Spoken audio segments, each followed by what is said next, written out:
Chapter 1171. Something forgotten. Gu Yundong secretly shook her head and heaved a sigh of relief. Uncle, take good care of little aunt first. Nourish her well later. Don't let her go to the new house for the time being. Gu Xiaoxi kept nodding. Gu Yundong thought that she should wait for Chang Yaya to wake up first. The three of them left him to take care of her and turned to leave the room. As soon as they walked out of the door, she saw Tong Shuetao walking over with a child in her arms. This child was the son that Madame Jiang had given birth to not long ago. Now that he was almost 2 months old, he was especially obedient. Usually he did not cry or make a fuss. He only cried when he was hungry. Gu Yundong walked over and held his little hand. The little guy immediately grinned, revealing his pink gums. He was very happy, making her feel happy. Gu Yundong looked up and said to Tong Shuetao, "It just so happens that your mother has just given birth. There are some things pregnant women need to pay attention to. Let Aunt ask her." Gu Yundong really did not know what pregnant women should pay attention to, but Madame Jiang had 2 children and was very experienced. However, Chang Yaya's health was indeed not good. Not only could she not overwork herself, but she also needed to eat something good. As she thought about it, she walked to the study and took a brush and paper to record it down. She planned to buy something in the county city another day. Just as she finished writing, she heard Chang Yaya wake up. Gu Yundong looked over and saw Chang Yaya and Gu Xiaoxi hugging each other and crying tears of joy. Chang Yaya felt an unprecedented joy well up in her heart. When she was young, she was despised by her biological grandmother. After her reputation was completely ruined, she thought that she might be alone in the future and it would be impossible for her to get married again. Unexpectedly, a calamity had caused her to meet Gu Xiaoxi. It was a blessing in disguise that she had found such a husband who doted on her. The Gu family was even easier to get along with. They were afraid that she would have no relatives by her side alone, so they took special care of her. She was about to have her own house and home. Initially they thought that they couldn't be happier. They did not expect their child to arrive so quickly. Chang Yaya felt that if all the hardships she had suffered in the past 16 years could be exchanged for her current happy life, it would be worth it. Shao Qingyuan endured it and said, "She's pregnant. It's best not to have too many emotional fluctuations. She just needs to cry." Gu Xiaoxi came back to her senses and quickly let go of Chang Yaya to wipe her tears. Yes. Don't cry anymore. This is a good thing. You're not in good health to begin with. They'll brew some pregnancy-stabilizing medicine for you later. You have to drink it obediently. Don't go to the new house. With me around there will definitely be no problem." Chang Yaya nodded obediently. Gu Xiaoxi touched her stomach and became excited again. "Oh right, I have to send a letter to my eldest sister and second brother. They'll definitely be very happy. They might even return to Yongfu village." Gu Yundong thought that eldest aunt Gu would be back, but his father would be late. Looking at the silly Gu Xiaoxi, Gu Yundong could only remind him, "Uncle, have you forgotten something else?" Gu Xiaoxi was stunned. Forgotten something? He lowered his head and thought about it. He told Chang Yaya to have a good rest and recuperate well. He told his eldest sister and second brother the good news and reminded himself to spend more time with his wife. Later he had to ask Qingyuan what she should eat and ask the Zhang family about other things he needed to pay attention to. Other than these few points, what else was there? He raised his head and looked at Gu Yundong in a daze. Chapter 1172. Celebration. Gu Yundong sniggered in her heart. "So you're stupid now that your wife is pregnant?" She sighed and said, "It's your wedding." Gu Xiaoxi and Chang Yaya were stunned at the same time, and the smiles on their faces instantly disappeared. Wedding? Yes. Wedding. Since Chang Yaya was pregnant, she could not wait until the end of August to hold the banquet. Although they had already signed the marriage contract and were officially husband and wife, in the eyes of others, the marriage contract did not count at all. They had to hold the wedding banquet before they could be considered married. If she waited until the end of August and Chang Yaya's belly became big, who knew how much gossip she would suffer? It would not be a big problem if they were to hold a banquet now and wait for the child to be born. Gu Xiaoxi couldn't care less anymore and hurriedly nodded. "Then let's hold the wedding first. Independent Illinois choose a good day this month." As he spoke, he stood up and squatted back down halfway. But I haven't prepared anything. The wedding dress is still." He looked like he was at a loss. Chang Yaya grabbed his hand and smiled gently. "It's okay. We don't know many people here to begin with. We can just set up 2 or 3 tables. There's still time for the wedding dress. I'm actually already halfway done." Chang Yaya knew how to do needlework. Although she was not as good as Shen Sidian, she had made the wedding dress herself. From the first day she decided to set up the wine, She had already started sewing happily. Gu Xiaoxi nodded repeatedly. He would agree to anything she said. Gu Yundong saw that they were discussing, so there was not much of a problem. Next, it was time to decide on the date of their wedding. It was not far away. Half a month later. Gu Yundong wrote a letter and asked Chen Jinbao and the others to bring it to the prefectural city for eldest aunt and her parents. As expected, the next day, Gu Dafeng carried her luggage and rushed back with the delivery team. It wouldn't be too late for Gu Dajiang to come back a few days before their wedding. As soon as Gu Dafeng arrived, she instructed Gu Xiaoxi, "Get Shao Gao and the rest to build your room first. This house is already more than halfway up. In the next half a month they'll specially build your room. You'll definitely be able to live there before you get married." The wedding had to be held in their own house. If it was in the Gu family, it would be terrible. Originally, Gu Xiaoxi and Gu Dafeng's houses were built together. Both families were already halfway up. In this day and age, there was no such thing as formaldehyde. After drying it for 2 days, one could live there. It was already May and June, and the sun was already very strong. It was not a big problem. However, Chang Yaya was pregnant, so it was naturally better for her to stay in the Gu family. They would only stay in their new house for a while on the day of the wedding. Gu Xiaoxi immediately agreed. He turned around and started building the house with Shao Gao. With more than 10 people working together, and because the house was not very big, the beam would be installed in a few days. After 2 days of drying, it was time to decorate the new house. It just so happened that Chang Yaya's health had improved a little, so she planned to go to the county city with Gu Yundong to buy things.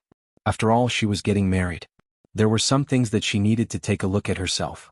Gu Yundong brought her and Gu Dafeng to the county city. She and Chang Yaya did not know much, and many things were handled by Gu Dafeng. It was just that when she bought stuff, she would ask for their opinions and see which one they liked. After walking around for half a circle, Gu Yundong was worried that Chang Yaya would be tired, so she wanted to find a tea house to rest. Unexpectedly, just as she got Gu Dafeng and Chang Yaya into the carriage, she saw a familiar figure from the corner of her eye. Chapter 1173, Affair? Gu Yundong narrowed her eyes and said to Tong Shuetao, "Take my eldest aunt and little aunt to the tea house to rest first. Order something to eat. They'll be back soon." As she spoke, she quietly followed the figure. When Gu Dafeng and Chang Yaya stuck their heads out, they only had time to see her back. Gu Yundong saw Zhang Jiao. In the past, she would not have cared about Zhang Jiao's appearance. However, the Zhang family wanted to slander her if their marriage was cancelled. She felt disgusted, so she decided to let her and Lu Wei break off the engagement as soon as possible. Gu Yundong didn't know where Zhang Jiao was going. She didn't even bring a maid with her. Gu Yundong raised her eyebrows. If she did something shameful, Lu Wei might have evidence to break off the engagement with the Lu family. She was a little excited just thinking about it. Gu Yundong followed Zhang Jiao silently, her heart pounding. Zhang Jiao did not notice anything amiss. She was very calm except for the fact that she did not have a maidservant with her. Not long after, Zhang Jiao stopped and walked into a restaurant. Gu Yundong looked up. Wasn't this Jinxiu restaurant? As soon as Zhang Jiao entered, Gu Yundong followed. The manager of the restaurant was especially familiar with her.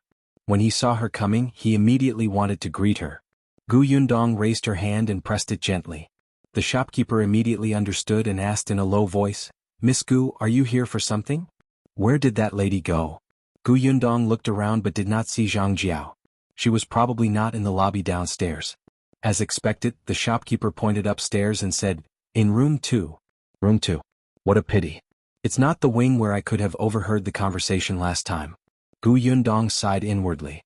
She looked upstairs and continued to ask the shopkeeper, "Was there someone in that room?" "Yes, young Master Zhang is also inside." Gu Yundong's expression changed slightly. Zhang Hao was also here? All right, they had an affair and came to her fiancé's restaurant. Wasn't he too disrespectful? He was simply detestable. When the shopkeeper saw her unfriendly expression, he felt uneasy and asked softly, "Miss Gu, is there a problem?" Gu Yundong waved his hand. "No, I'll go up and take a look." The shopkeeper wanted to say something but hesitated. From Lady Gu's expression, tone, and actions, could it be that she wanted to eavesdrop on others again? Sigh, how could a good girl have such a fetish? He had to find an opportunity to talk to the boss and ask him to persuade Miss Gu. Otherwise, if she developed the habit of eavesdropping on others at the Jinxia restaurant in the future, their business would be ruined. However, Gu Yundong had already gone upstairs and was standing at the staircase. She frowned as she looked at the second room. What should she do? She did not know what was going on inside. It would be great if they could hug each other and do something indecent. That way they would be caught red-handed.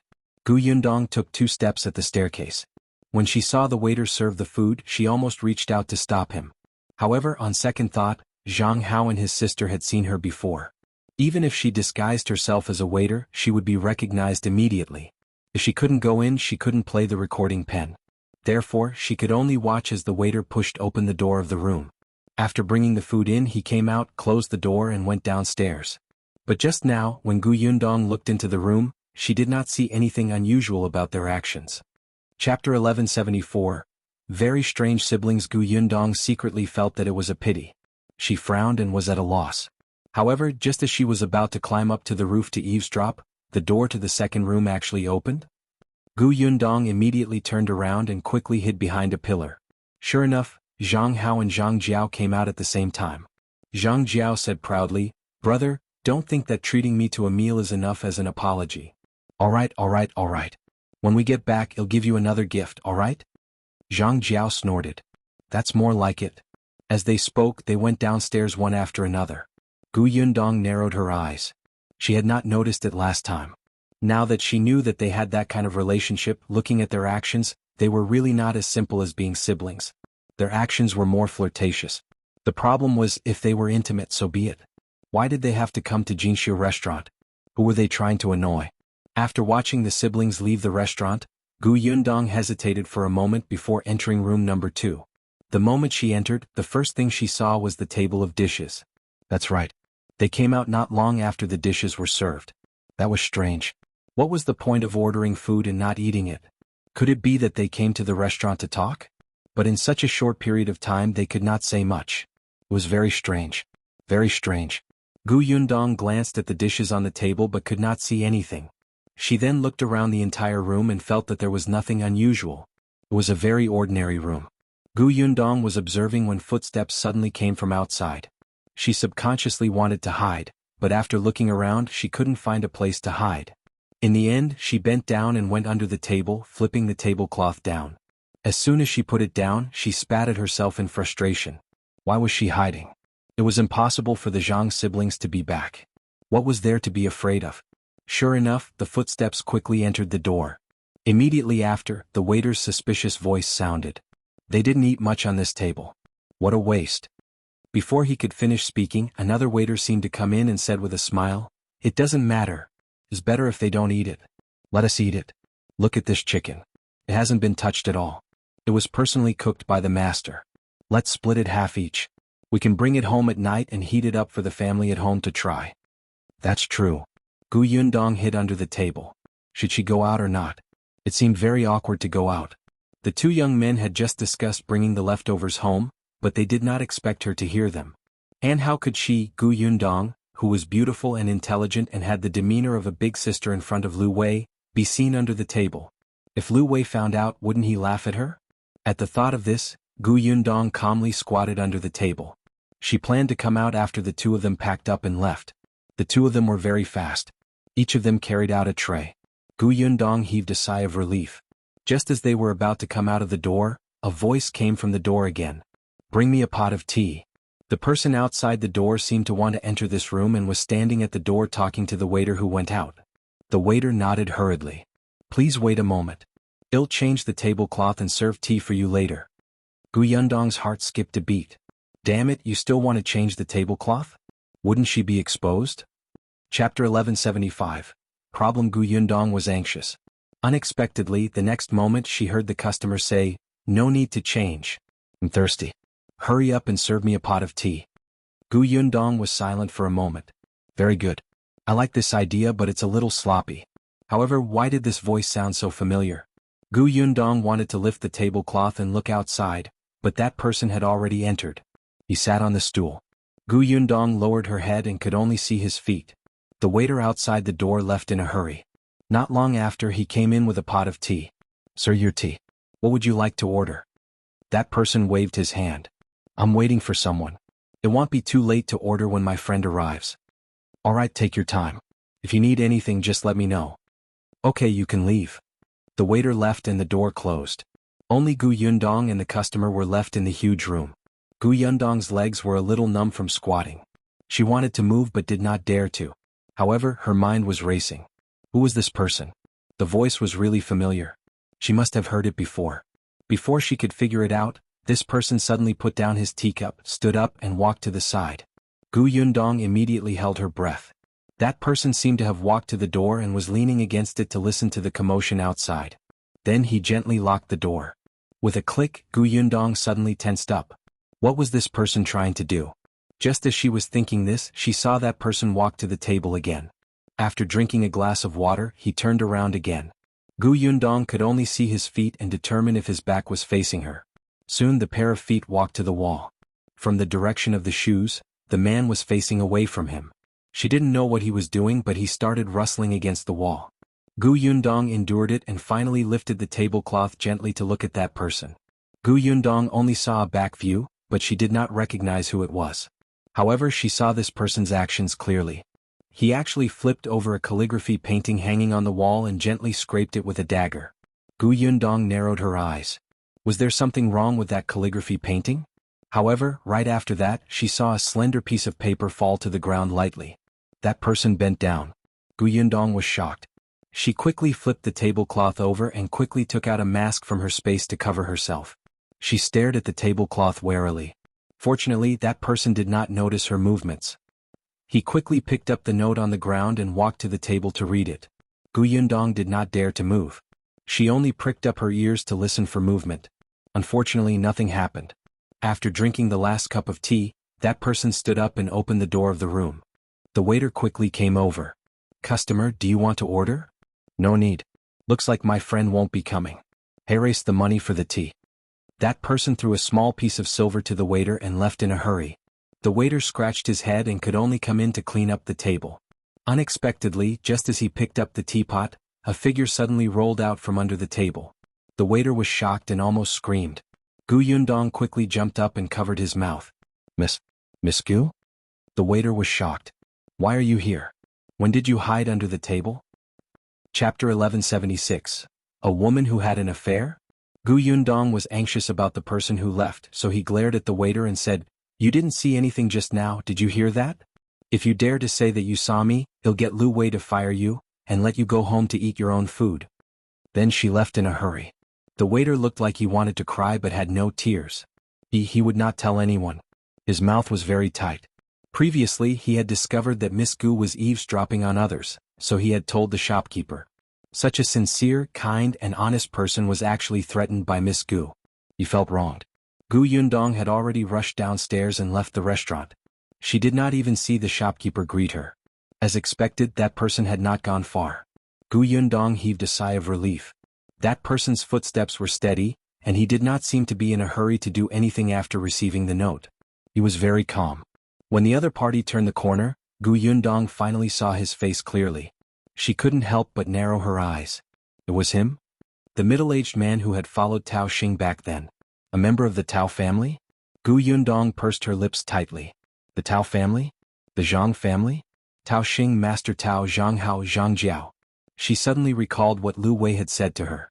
According to old Master Liu's investigation, Zhang Jiao wanted to marry Tao Yen back then, but it failed.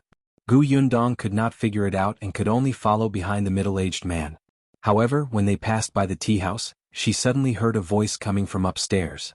She looked up and saw Tong Shuetao, who was drinking tea with Gu Dafeng and Chang Yaya on the second floor, greeting her. Gu Yundong immediately pressed her hand down. Tong Shuetao immediately understood and quickly turned around to go downstairs. Gu Yundong did not stop. She was still following behind the middle-aged man. Tong Shuetao ran a few steps before catching up to her. "Miss, what are you doing?" "I'm going to investigate something. Send my eldest aunt and little aunt back later. I'll go home myself. Don't worry about me." "Investigate something?" Tong Shuetao was eager to try, her eyes sparkling. "Miss, do you need my help?" "You're helping me by sending eldest aunt and little aunt back." Gu Yundong waved her hand. "All right, let's go." "Oh." Although Tong Shuetao was a little disappointed, she still obediently turned around and returned to the tea house. However, before she left, she still glanced at the middle-aged man who was being followed by her Mississippi. At that moment, the middle-aged man entered a shop. Gu Yundong looked up at the shop's sign. It was a grocery store. The middle-aged man only bought a paper bag and a pot of wine before coming out. He did not waste any time and quickly walked forward. Gu Yundong followed him for a short distance before entering an alley. She watched as the middle-aged man knocked on one of the courtyards. The courtyard door opened and a woman came out. When the woman saw the middle-aged man, she was stunned for a moment. Gu Yundong didn't know what the middle-aged man had said, but the woman's expression changed slightly. She immediately pulled him in with a smile, as if she was a woman waiting for her husband to return home. It was as if she was a woman who had an affair with someone. But Gu Yundong could clearly see that the moment the woman opened the door, the expression on her face was a little unfamiliar. Perhaps, she didn't know the middle-aged man. It was only after the middle-aged man said something that she instantly changed her attitude. Gu Yundong looked up at the courtyard wall. It was a pity that she probably could not climb over it. Chapter 1177. The things in the cellar. Fortunately, not long after, the middle-aged man and the woman came out. Gu Yundong quickly dodged to the side and lowered her head to wait for the two of them to leave.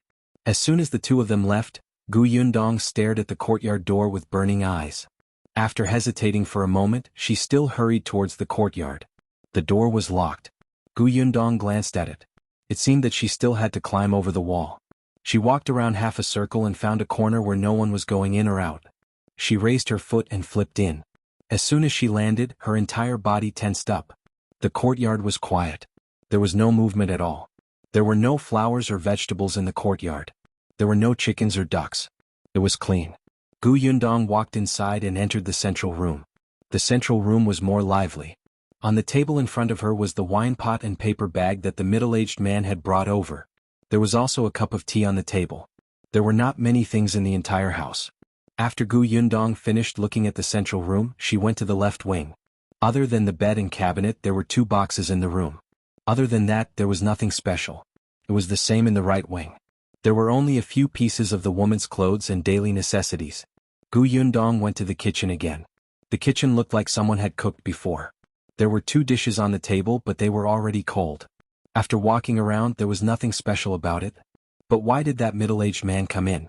He had never opened the wine pot and paper bag he carried. In this short period of time, it was not enough for him to be intimate with that woman. He must have come here for a reason. Gu Yundong suddenly recalled how he behaved at the Jinxia restaurant. He had also ordered a pot of tea in a hurry and did not even order anything. In the end, he only wanted to enter the second room to get the note. He left after getting it. Should be the same here. He came in for such a short time and left, probably to get something. Gu Yundong's gaze wandered around the kitchen again and finally landed on the cupboard. She opened the cupboard. It was just a few sets of cutlery. However, just as she was about to close the cupboard, she suddenly realized that there was a partition on the ground beside the cupboard. This is a cellar? Gu Yundong's eyes lit up. She squatted down and opened the cellar door. She looked inside and after confirming that there was no danger, she went down. She widened her eyes in shock. This cellar was very big, even bigger than the 2 rooms above combined. At this moment, the cellar was filled with many things. Gu Yundong hurried forward and untied one of the bags. Rice. She walked to the side and untied another bag. Flour? Although they were not particularly good rice and flour but all miscellaneous grains, they were still good food. It was quite a lot. Gu Yundong pursed his lips and looked at the dozen big boxes beside her. She opened one of them and suddenly gasped. Silver. There was rice, flour, and silver, but they had to be placed in the cellar. Moreover, it was so mysterious and sneaky. It would be strange if there were no plots. Especially since the Tao family was involved, things might get out of hand. Gu Yundong quickly closed the boxes and tied the bags of grains again. Then she left and walked towards the exit of the cellar. Unexpectedly, just as she reached the top of the stairs, she heard footsteps outside. They were very close and were directly at the kitchen door. Gu Yundong's expression changed drastically. It was impossible to leave this place now. Chapter 1178. Gu Yundong carried away making a prompt decision. Gu Yundong returned to the cellar and closed the door. She walked to a large box near the wall, opened it, and put all the silver inside into her spatial storage. Then she crawled in. As soon as the box was closed, the cellar door was pulled open. Then footsteps could be heard. Gu Yundong secretly left a small gap to see who was outside. Unfortunately, this position was not good. It was just a crack and things could not be seen at all. Fortunately, she could hear voices. There should be 2 people. One of them was the middle-aged man, but the woman from before was not around. The things are all here. Take a look. This was the middle-aged man's voice. His tone was somewhat fawning, as if he was treating Master Tao. Soon an even deeper voice sounded. Not a lot. This voice did not belong to Master Tao. The middle-aged man explained, recently, due to the cowpox vaccination, the county has been especially strict. It's already not bad to be able to get these. Don't worry, we'll continue to prepare. Yeah. Seeing that he didn't say anything else, the middle-aged man heaved a sigh of relief. When will you move them away? Right now.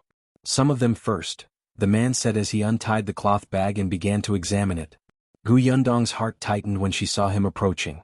She did not dare to leave any gaps and just curled up in the box. However, the words she heard before the box was closed made her a little worried. Move some of them first? Hopefully they wouldn't reach her box.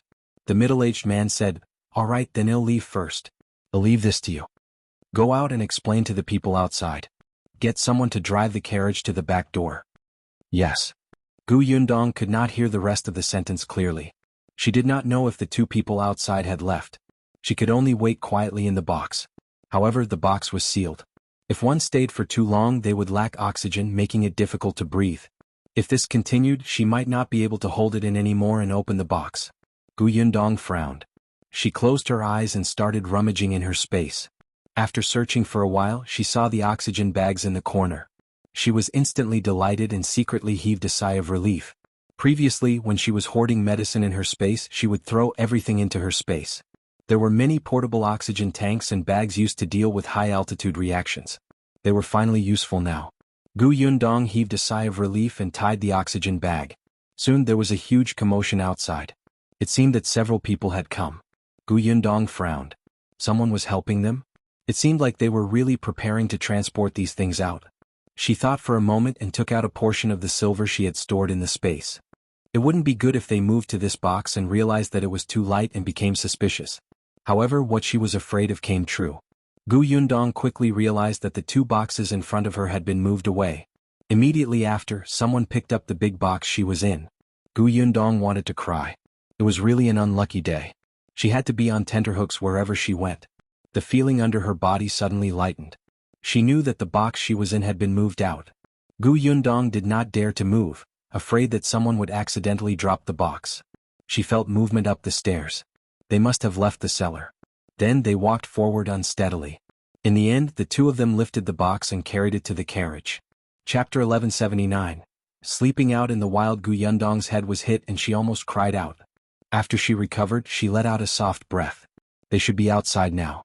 She didn't know if anyone was guarding this place. Gu Yundong tried to hold it in, but she could not. She quietly pushed up the box, revealing a crack to look outside. To her relief, the box was placed in the carriage. And there was no one in the carriage. Gu Yundong heaved a sigh of relief and opened the lid even more. Then she heard voices coming from outside the carriage. How many more are there? Gu Yundong was shocked and almost closed the lid again. This was the voice that had spoken to the middle-aged man just now. She finally understood that if she didn't want to expose herself, she couldn't go out at this time. However, she did not know where these things were transported to. What? Gu Yundong struggled internally for a moment. In the end, she decided not to alert the enemy. She took out a packet of medicinal powder from her space. This medicinal powder was developed by Shao Qingyuan and had the effect of calming the mind and increasing the fragrance.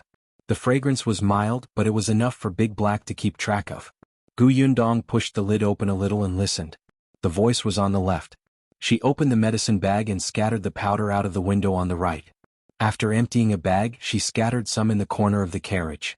Just as she retracted her hand, she heard the person outside say, "Why is there a fragrance?" Gu Yundong's heart skipped a beat. Damn it, why don't you get rhinitis? How can you smell it when it's so faint? Fortunately, another voice quickly sounded. This bag is filled with medicinal herbs. It should be emitted from here. Okay. That person nodded and did not say anything else.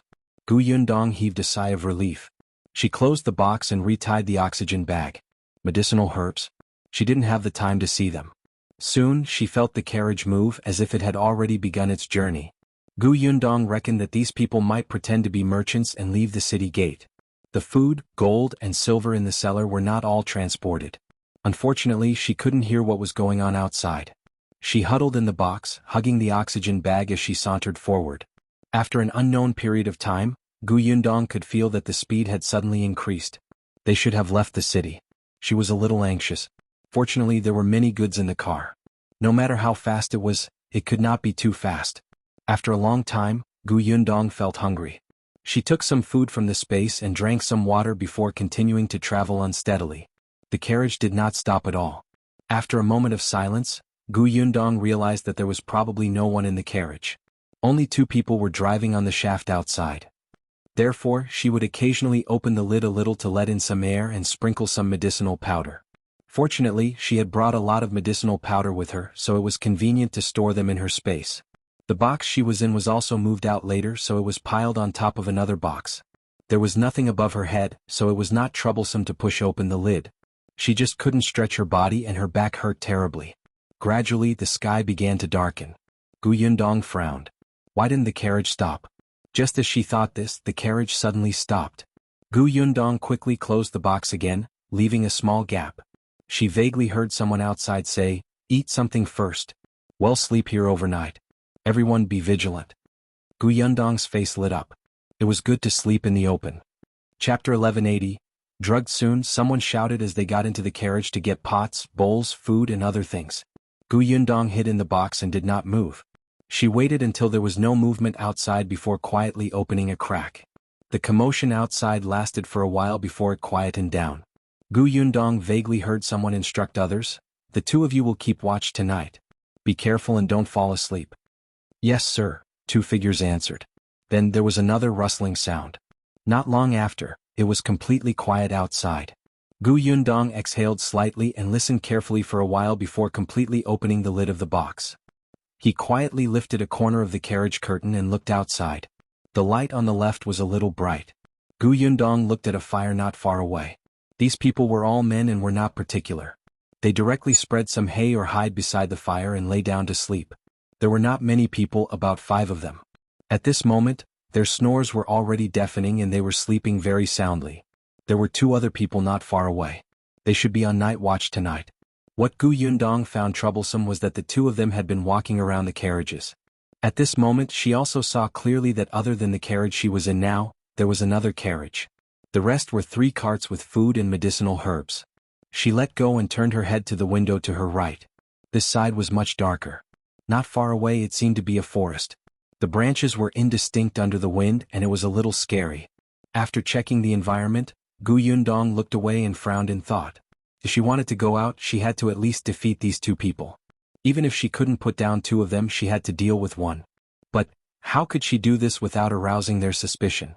Yundong stayed in the carriage for a long time but could not figure it out. Just as she was about to fall asleep, a voice suddenly came from outside. "I'm a little hungry. There's still some dried meat in the car. I'll bring it down. Let's eat together?" "That dried meat is very fishy. I don't like it. Go get it yourself." Yundong instantly perked up. Her eyes darted around and finally landed on the pile of food in the carriage. Most of the food they ate was placed on this carriage. They had taken a portion previously, and some were still placed here. She quickly saw the dried meat. She immediately took out the laxative from her space and sprinkled it on it. Then she quickly curled up and closed the lid. As soon as the lid was closed, the curtain of the carriage was opened.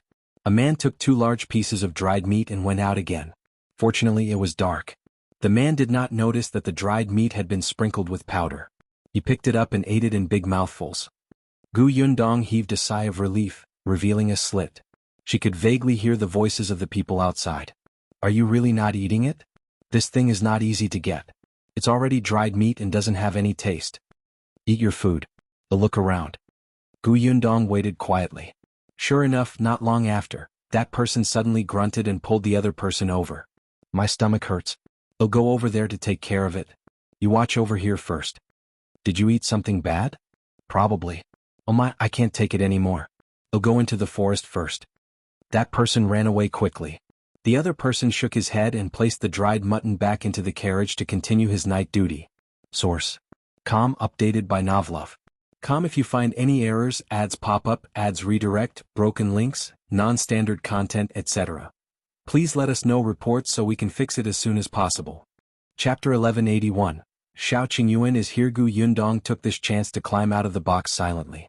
She wiped the laxative powder in the corner of the box and put the dried mutton that was stained with powder in her space.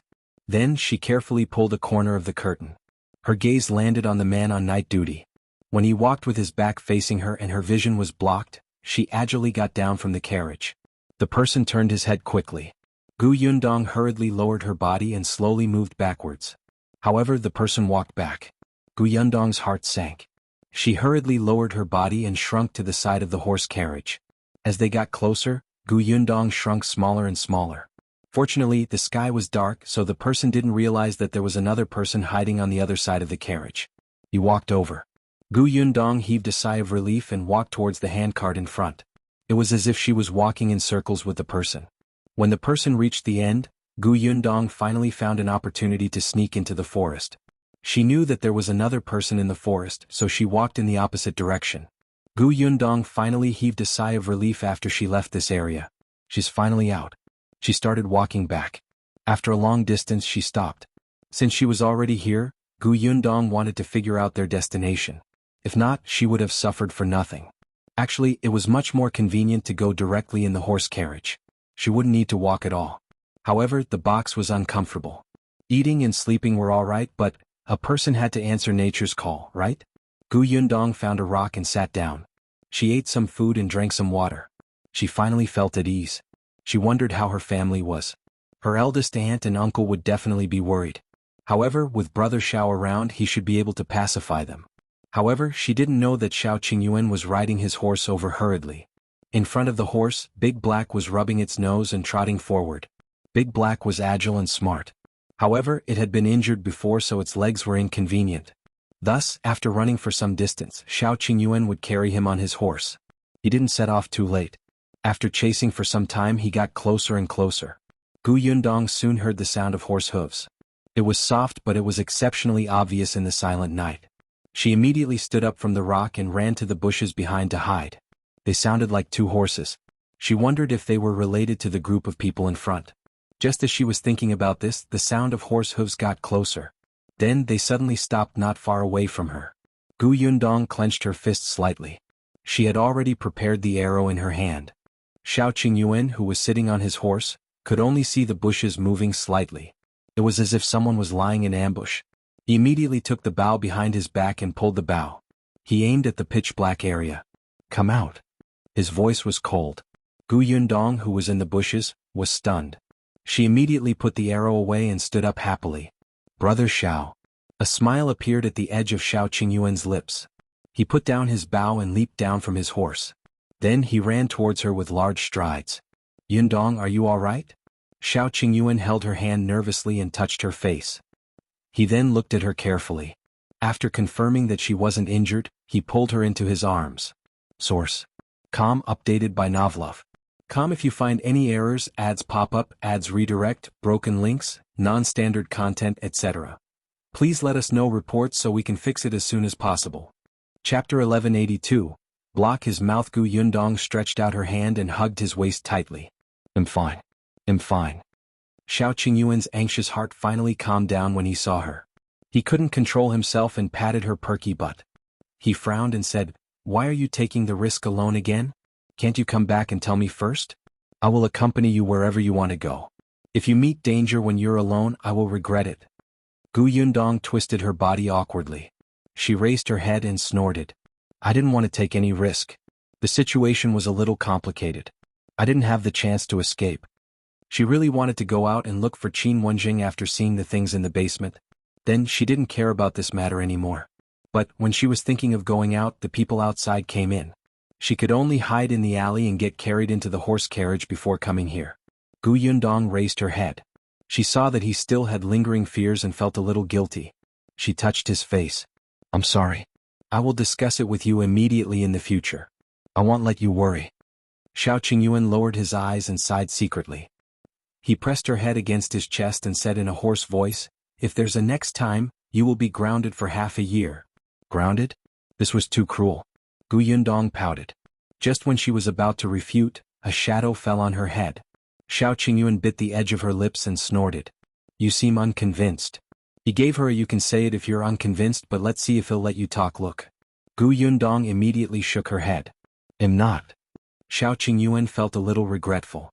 Then he lowered his head and kissed her unwillingly. He paused and kissed her again. Gu Yundong widened her eyes in surprise. I've already said that I'm convinced. Why are you still blocking my mouth? Shao Qingyuan wasn't done yet. However, the hem of his clothes got pulled, and he heard a whimper beside his ear. He and Gu Yundong lowered their heads at the same time and saw Big Black staring at him fiercely. Gu Yundong burst out laughing. She squatted down and touched Big Black's big head. She asked, "Did you bring Big Black to find me?" "Okay." Shao Qingyuan was unhappy with Big Black. This big fellow didn't realize who brought him up the mountain and into the wilderness for fun. Yet, it was a traitor at this crucial moment. What a heartless fellow. Tong Shuitao came to look for me after she went back. She said that you were following a middle-aged man who might be a bad person. I brought Big Black to the city and searched the area Tong Shuitao told me about. I found the powder you left behind and brought Wind Chaser along with me. Shao Qingyuan pointed at the two horses behind him. He didn't drive a horse carriage. It was more convenient for him to ride a horse. Who's that middle-aged man? Why did you leave the city?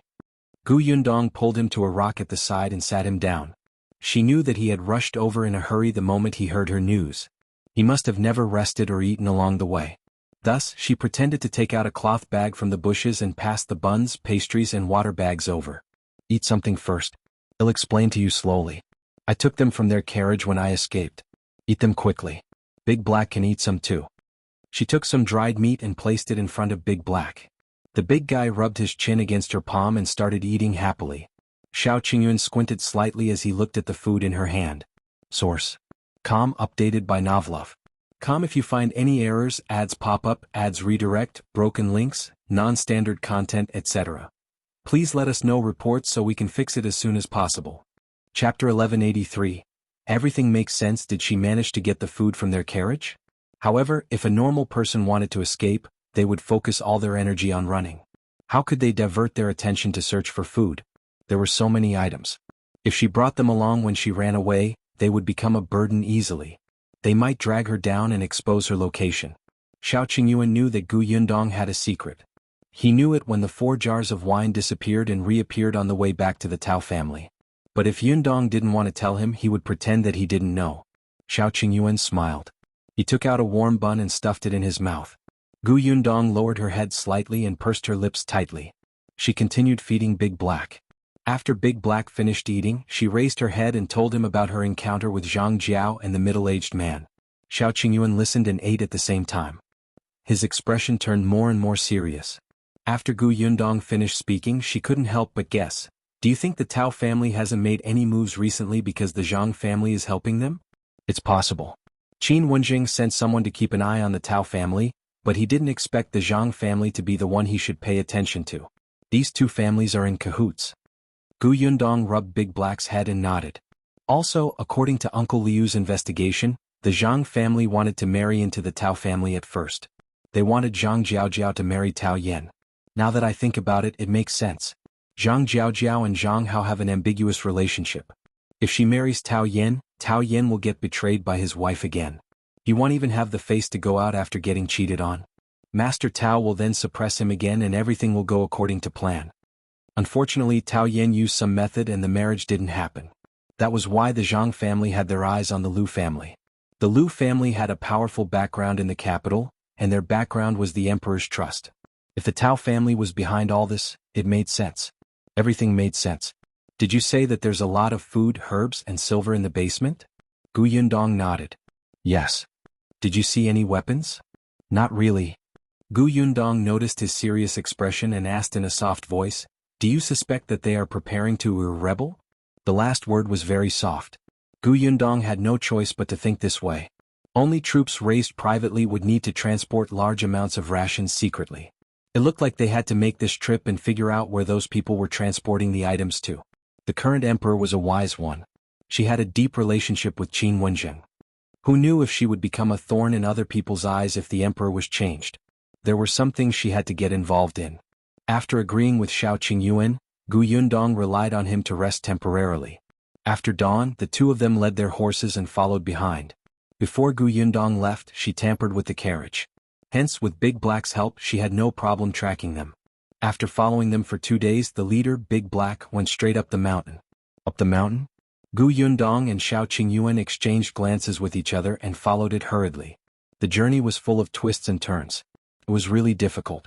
The mountain got steeper and steeper. If Gu Yundong and Shao Qingyuan didn't run deep into the mountain often, they might have lost their way here.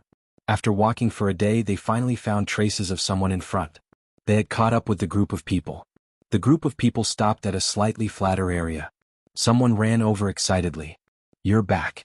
Gu Yundong and Shao Qingyuan raised their heads. The next instant their expressions changed. "Why is he here?" Source: Com, updated by Novlov. Com. If you find any errors, ads pop up, ads redirect, broken links, non-standard content, etc., please let us know reports so we can fix it as soon as possible. Chapter 1184. Do you still want to go home? Qin Shu. This person was Qin Shu. Shouldn't he be living a good life in that paradise in Qingyuan village? Why is he here? What's more, he's hanging out with these people. Gu Yundong furrowed her brows furiously. In her impression, Qin Shu was still the warm and hospitable young man who took out all the food he had to welcome them when they came out of the mountains. She gave him money, but he didn't accept it. In the end, he used it to buy food and cloth to distribute to the uncles and aunties in the village. Why was this young man, who had never been to the county city and was already excited when he brought them to town, here? Shao Qingyuan held her hand gently and said in a low voice, "Let's wait and see." Gu Yundong nodded. She pursed her lips and looked at the young man. Qin Shu was helping to move the items. As he moved the items, he asked, "Brother Sun, why did you buy so much food this time? We still have a lot here. It's enough to eat." Brother Sun was the leader who brought the cargo back. He glanced at the young man expressionlessly. "Do your work if I ask you to. Why are you talking so much?" The young man retracted his smile and shrunk his neck. "Oh."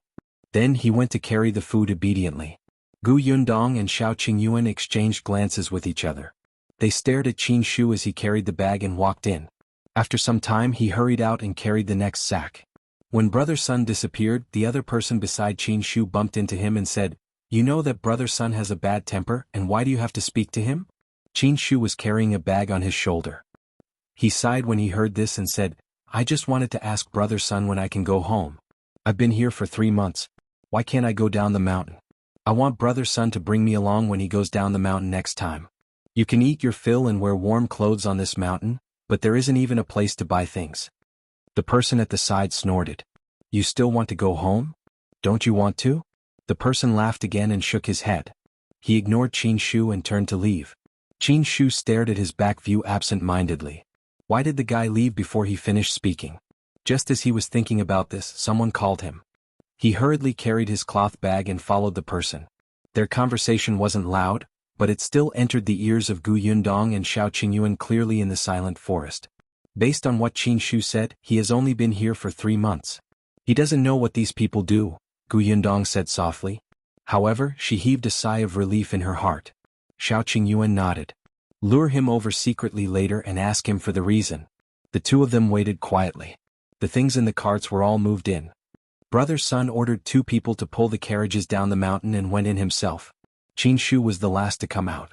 He seemed to be guarding the forest here. He stood with another person and observed his surroundings at all times. Qin Shu was honest. He really stood there and did his job carefully. As for the other person, he sat on the rock for some time before he rolled his eyes. He used the excuse of having a stomachache to leave and never returned again. But this was convenient for Gu Yundong and Shao Qingyuan. Shao Qingyuan squatted down and found a small rock. He shook it and threw it on Qin Shu's back. Who? Source: Com, updated by Novlov. Com. If you find any errors, ads pop up, ads redirect, broken links, non-standard content, etc., please let us know reports so we can fix it as soon as possible. Chapter 1185. Brainwashed. Qin Shu immediately turned his head vigilantly. He was holding a bamboo whistle in his hand, as if he would blow it the next moment. However, when he turned around he saw 2 familiar figures. His eyes lit up and he was about to speak. Gu Yundong immediately raised her forefinger and shushed him. Qin Shu was stunned. When he saw Gu Yundong waving at him, he smiled and ran over. "Sister Gu, why are y'all here?" Gu Yundong immediately pulled him a few steps away. Then she frowned and looked at him. "I also want to ask you, why didn't you stay in Qingyuan village? Why did you come to the mountains?" Qin Shu scratched his head and sighed. "I want to see the world and see what it's like outside. Sister Gu told me many things in the past and I want to see it with my own eyes. That's why I came out. I want to find a job and earn money myself. After I earn a lot of money in the future, I will go back and build a road leading to Qingyuan village. That way it will be easier for the village head and the others to come out. Gu Yundong choked. If she knew this was going to happen, she wouldn't have said so much to him. Look, she managed to lure him out. Although Qin Shu's intention was good, he had been protected too well in Qingyuan village. He was already 14 years old, but he was still young. He didn't know that there were so many bad people outside and there was no one protecting him. Does your village head know that you came out? Qin Shu shrunk his neck.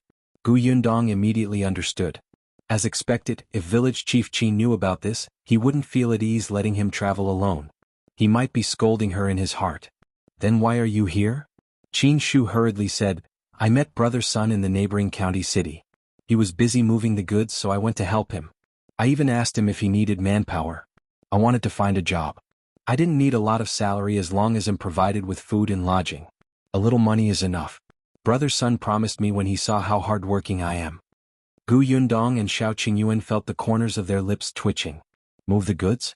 Look at how hardworking you are. Did brother Sun take you away because he was worried that you would spout nonsense after seeing what happened between them? Did he plan to silence you? In the end, he realized that this fellow was naive and easy to fool, so he decided to let him be a coolie in the mountain. As expected, Qin Shu continued, unfortunately, brother Sun brought me up the mountain. They said that there's a lack of manpower here. The boss goods are on the mountain, so we need to help him with his business. He's worried that someone will steal his goods, so they need young people like us. The people in the mountain are not bad. They are very hardworking. They even said that we are a family and will help each other in the future. When I become successful, I can go back to the village and bring my uncle and auntie over. The salary here is high. I received 3 taels of silver the first month. However, I haven't got my salary for last month. I will have to wait for half a year before the money is given to me. Gu Yundong. Damn, isn't this pyramid scheme brainwashing? Did they know that Qin Shu was easy to fool because he didn't know the market price? The stupid young man. Gu Yundong couldn't help but hit him hard. What should I say? You didn't know that you got tricked, but you still think that he's a good person? Qin Shu was stunned. I got tricked? How is that possible? They gave me my salary. It's just a few taels of salary. You worked for him for 3 months for nothing. Gu Yundong couldn't help but feel fortunate. If they didn't come, Qin Shu might continue to be fooled. If this bunch of people were really plotting a rebellion, Qin Shu, who would become their partner in the future, would only have one ending. Source. Com updated by Novlov. Com if you find any errors, ads pop up, ads redirect, broken links, non-standard content, etc. Please let us know reports so we can fix it as soon as possible. Chapter 1186. Stay. This was the first time this young man came out of Qingyuan village. He was filled with longing and yearning for the outside world. He wanted to come out and take a look, but in the end he stepped into an abyss of eternal damnation. How poor was he? Gu Yundong tapped his head. These aren't good people. They gave you a month's salary because they wanted to hold you back. Gu Yundong treated Qin Shu as her younger brother. Hence, she patiently explained what this bunch of people were. Shao Qingyuan was staring into the distance. Fortunately, the other guard never came back. After Gu Yundong briefly explained what happened, Qin Shu was stunned. He widened his eyes in disbelief. His legs started to turn weak. Sister Gu, are you saying that these people, there are good people and bad people outside? You shouldn't have come here alone. Humans are unpredictable. A person who treats you well one moment might stab you in the back the next. Gu Yundong sighed. It's my fault. I shouldn't have told you about the beautiful things outside. Qin Shu shook his head. No, it's not Sister Gu's fault. I'm too eager to come out and take a look. His father died a long time ago and his mother remarried and left Qingyuan village. He wanted to know how good the outside world was for his mother to abandon him and run out to marry someone else. Alright, before they discover you, it'll bring you away. The village head must be worried about your safety. Gu Yundong and Shao Qingyuan exchanged glances with each other. Then they pulled Qin Shu, who was still in a daze, down the mountain carefully. Unexpectedly, after taking a few steps, Qin Shu suddenly stopped. No, I can't leave. Gu Yundong frowned. Why? Sister Gu, if what you said is true, brother Sun and the others are all bad people. If I leave, they will know that I saw through their disguise. What if I go to Qingyuan village and harm the village head? Gu Yundong was stunned. She looked at him in surprise. She didn't expect him to think of this. Qin Shu, he was naive but he wasn't stupid. However, he was right. Brother Sun must have asked around about Qin Shu's hometown. If Qin Shu disappeared, Qingyuan village might be targeted. But she couldn't allow Qin Shu to continue staying here. Sister Gu, I want to stay. Since you and brother Shao know their true faces, you can report to the authorities and ask them to catch them. That way if I leave, Qingyuan village will be fine, right? Yes. But, since I know that they are bad people, I will be careful. Don't worry, I might be able to help. I'm truly worried. Yundong was in a dilemma. On the other hand, Shao Qingyuan took a few more glances at Qin Shu and said, "All right, you can stay." Yundong looked at him in surprise. Shao Qingyuan said, "Qin Shu knows the severity of the matter. Even if it's for Qingyuan village, he won't expose himself to danger, right?" Qin Shu nodded his head fervently. He immediately felt that he had a huge responsibility. That's right, he didn't just need to protect himself. He needed to protect the villagers of Qingyuan village too. If he was exposed, all the people in Qingyuan village would be harmed. Yundong glanced around him and hesitated for a moment. In the end she nodded. "All right, stay here. Be careful. After everything here is settled, I will bring you to see the real world. At that time, you will be able to earn more money and build roads for Qingyuan village." Source: Com updated by Novlov. Com if you find any errors, ads pop up, ads redirect, broken links, non-standard content, etc. Please let us know reports so we can fix it as soon as possible. Chapter 1187. Uncle is getting married. Qin Shu smiled widely. "Alright, it's decided then?" "It's a deal." Yundong nodded. After a pause, she told Qin Shu some things and even gave him some stuff. Of course, she also asked Qin Shu about the situations inside. Although Qin Shu was an outermost guard, he knew quite a lot. Most importantly, it was because he seemed naive and sincere. He loved to ask others about the outside world. Other people would want to boast when they saw him asking for knowledge like an ignorant country bumpkin. It was easy for them to expose themselves when they boasted. Qin Shu was young, so he had a good memory. Thus he told Yundong everything he knew. Yundong and Shao Qingyuan really received a lot of useful information. Before she left, she told Qin Shu, "Continue to use this attitude. Pretend that you haven't seen us today. We will contact you again. Remember, nothing is more important than staying alive. If necessary, you can betray us." Qin Shu widened his eyes in shock. "How can I do that? I don't want to." Shao Qingyuan said, "You don't know much anyway." Qin Shu, Yundong laughed. "You don't have to tell the whole truth. You can fool them by telling them part of the truth." I understand." Yundong was worried about him, so she reminded him a few more times. However, it was getting late, so she had to leave. Qin Shu looked at their backs from afar. The corners of his lips were tightly pressed together. He only went back to his original spot to resume his job unwillingly after they disappeared. However, he was still satisfied when he saw Sister Gu and Brother Shao today. He couldn't repay Sister Gu for giving them so much food and cloth. This time he would definitely be able to do it. Yundong and Shao Qingyuan didn't waste any time after they went down the mountain. They quickly jumped on their horses and rushed back to Fengkai County. When they reached the county city, it was already the afternoon of the second day. The two of them went straight to Wenzheng's school. At this moment, Wenzheng was still teaching the students, while Yunshu and Yuanji were studying in the classroom. Madame Gu entertained Yundong and Shao Qingyuan. She hurriedly called Wenzheng over when she heard that they had something urgent. Yundong quickly explained what happened. Wenzheng was elated when he heard this. "So, the Zhang family is helping the Tao family?" "Yes." Yundong nodded. She told him about Tao Yan's visit. Wenzheng squinted slightly. He tapped his fingers lightly on the table and said, "I understand. Send me the address of that small courtyard. I will ask someone to take a look at the basement later. As for those people in the mountains, don't worry. I will send someone to investigate again. Give me Qin Shu's portrait. I will ask someone to protect him secretly." Yundong heaved a sigh of relief when she heard this. She stood up and quickly drew Qin Shu's face. She also drew Brother Sun's appearance along the way. She would leave the rest to Wenzheng. He promised to protect Qin Shu so he wouldn't let anything happen to him. Wenzheng turned around and ordered his men to do some things. Yundong saw that it was almost time to leave school, so she decided to wait. She would go back with Yunshu and Yuanji.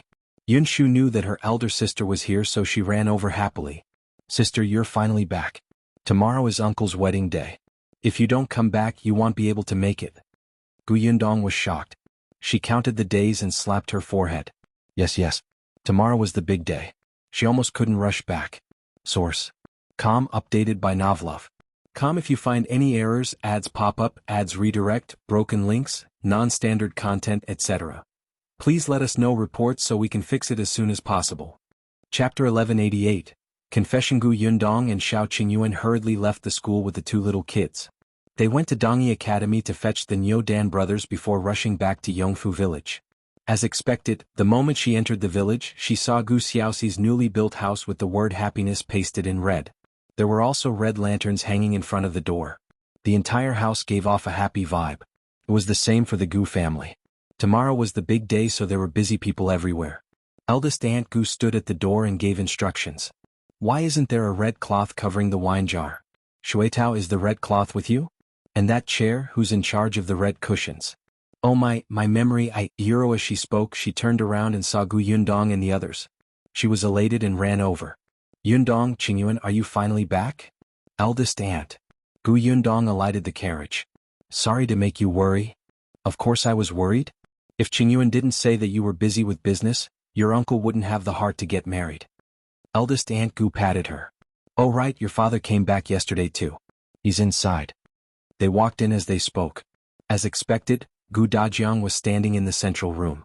He was looking at a list in his hand, but he was frowning. He raised his head abruptly when he heard the commotion. The worry in his eyes subsided a little when he saw Gu Yundong. After a pause, he said to Gu Yundong and Shao Qingyuan, "Follow me."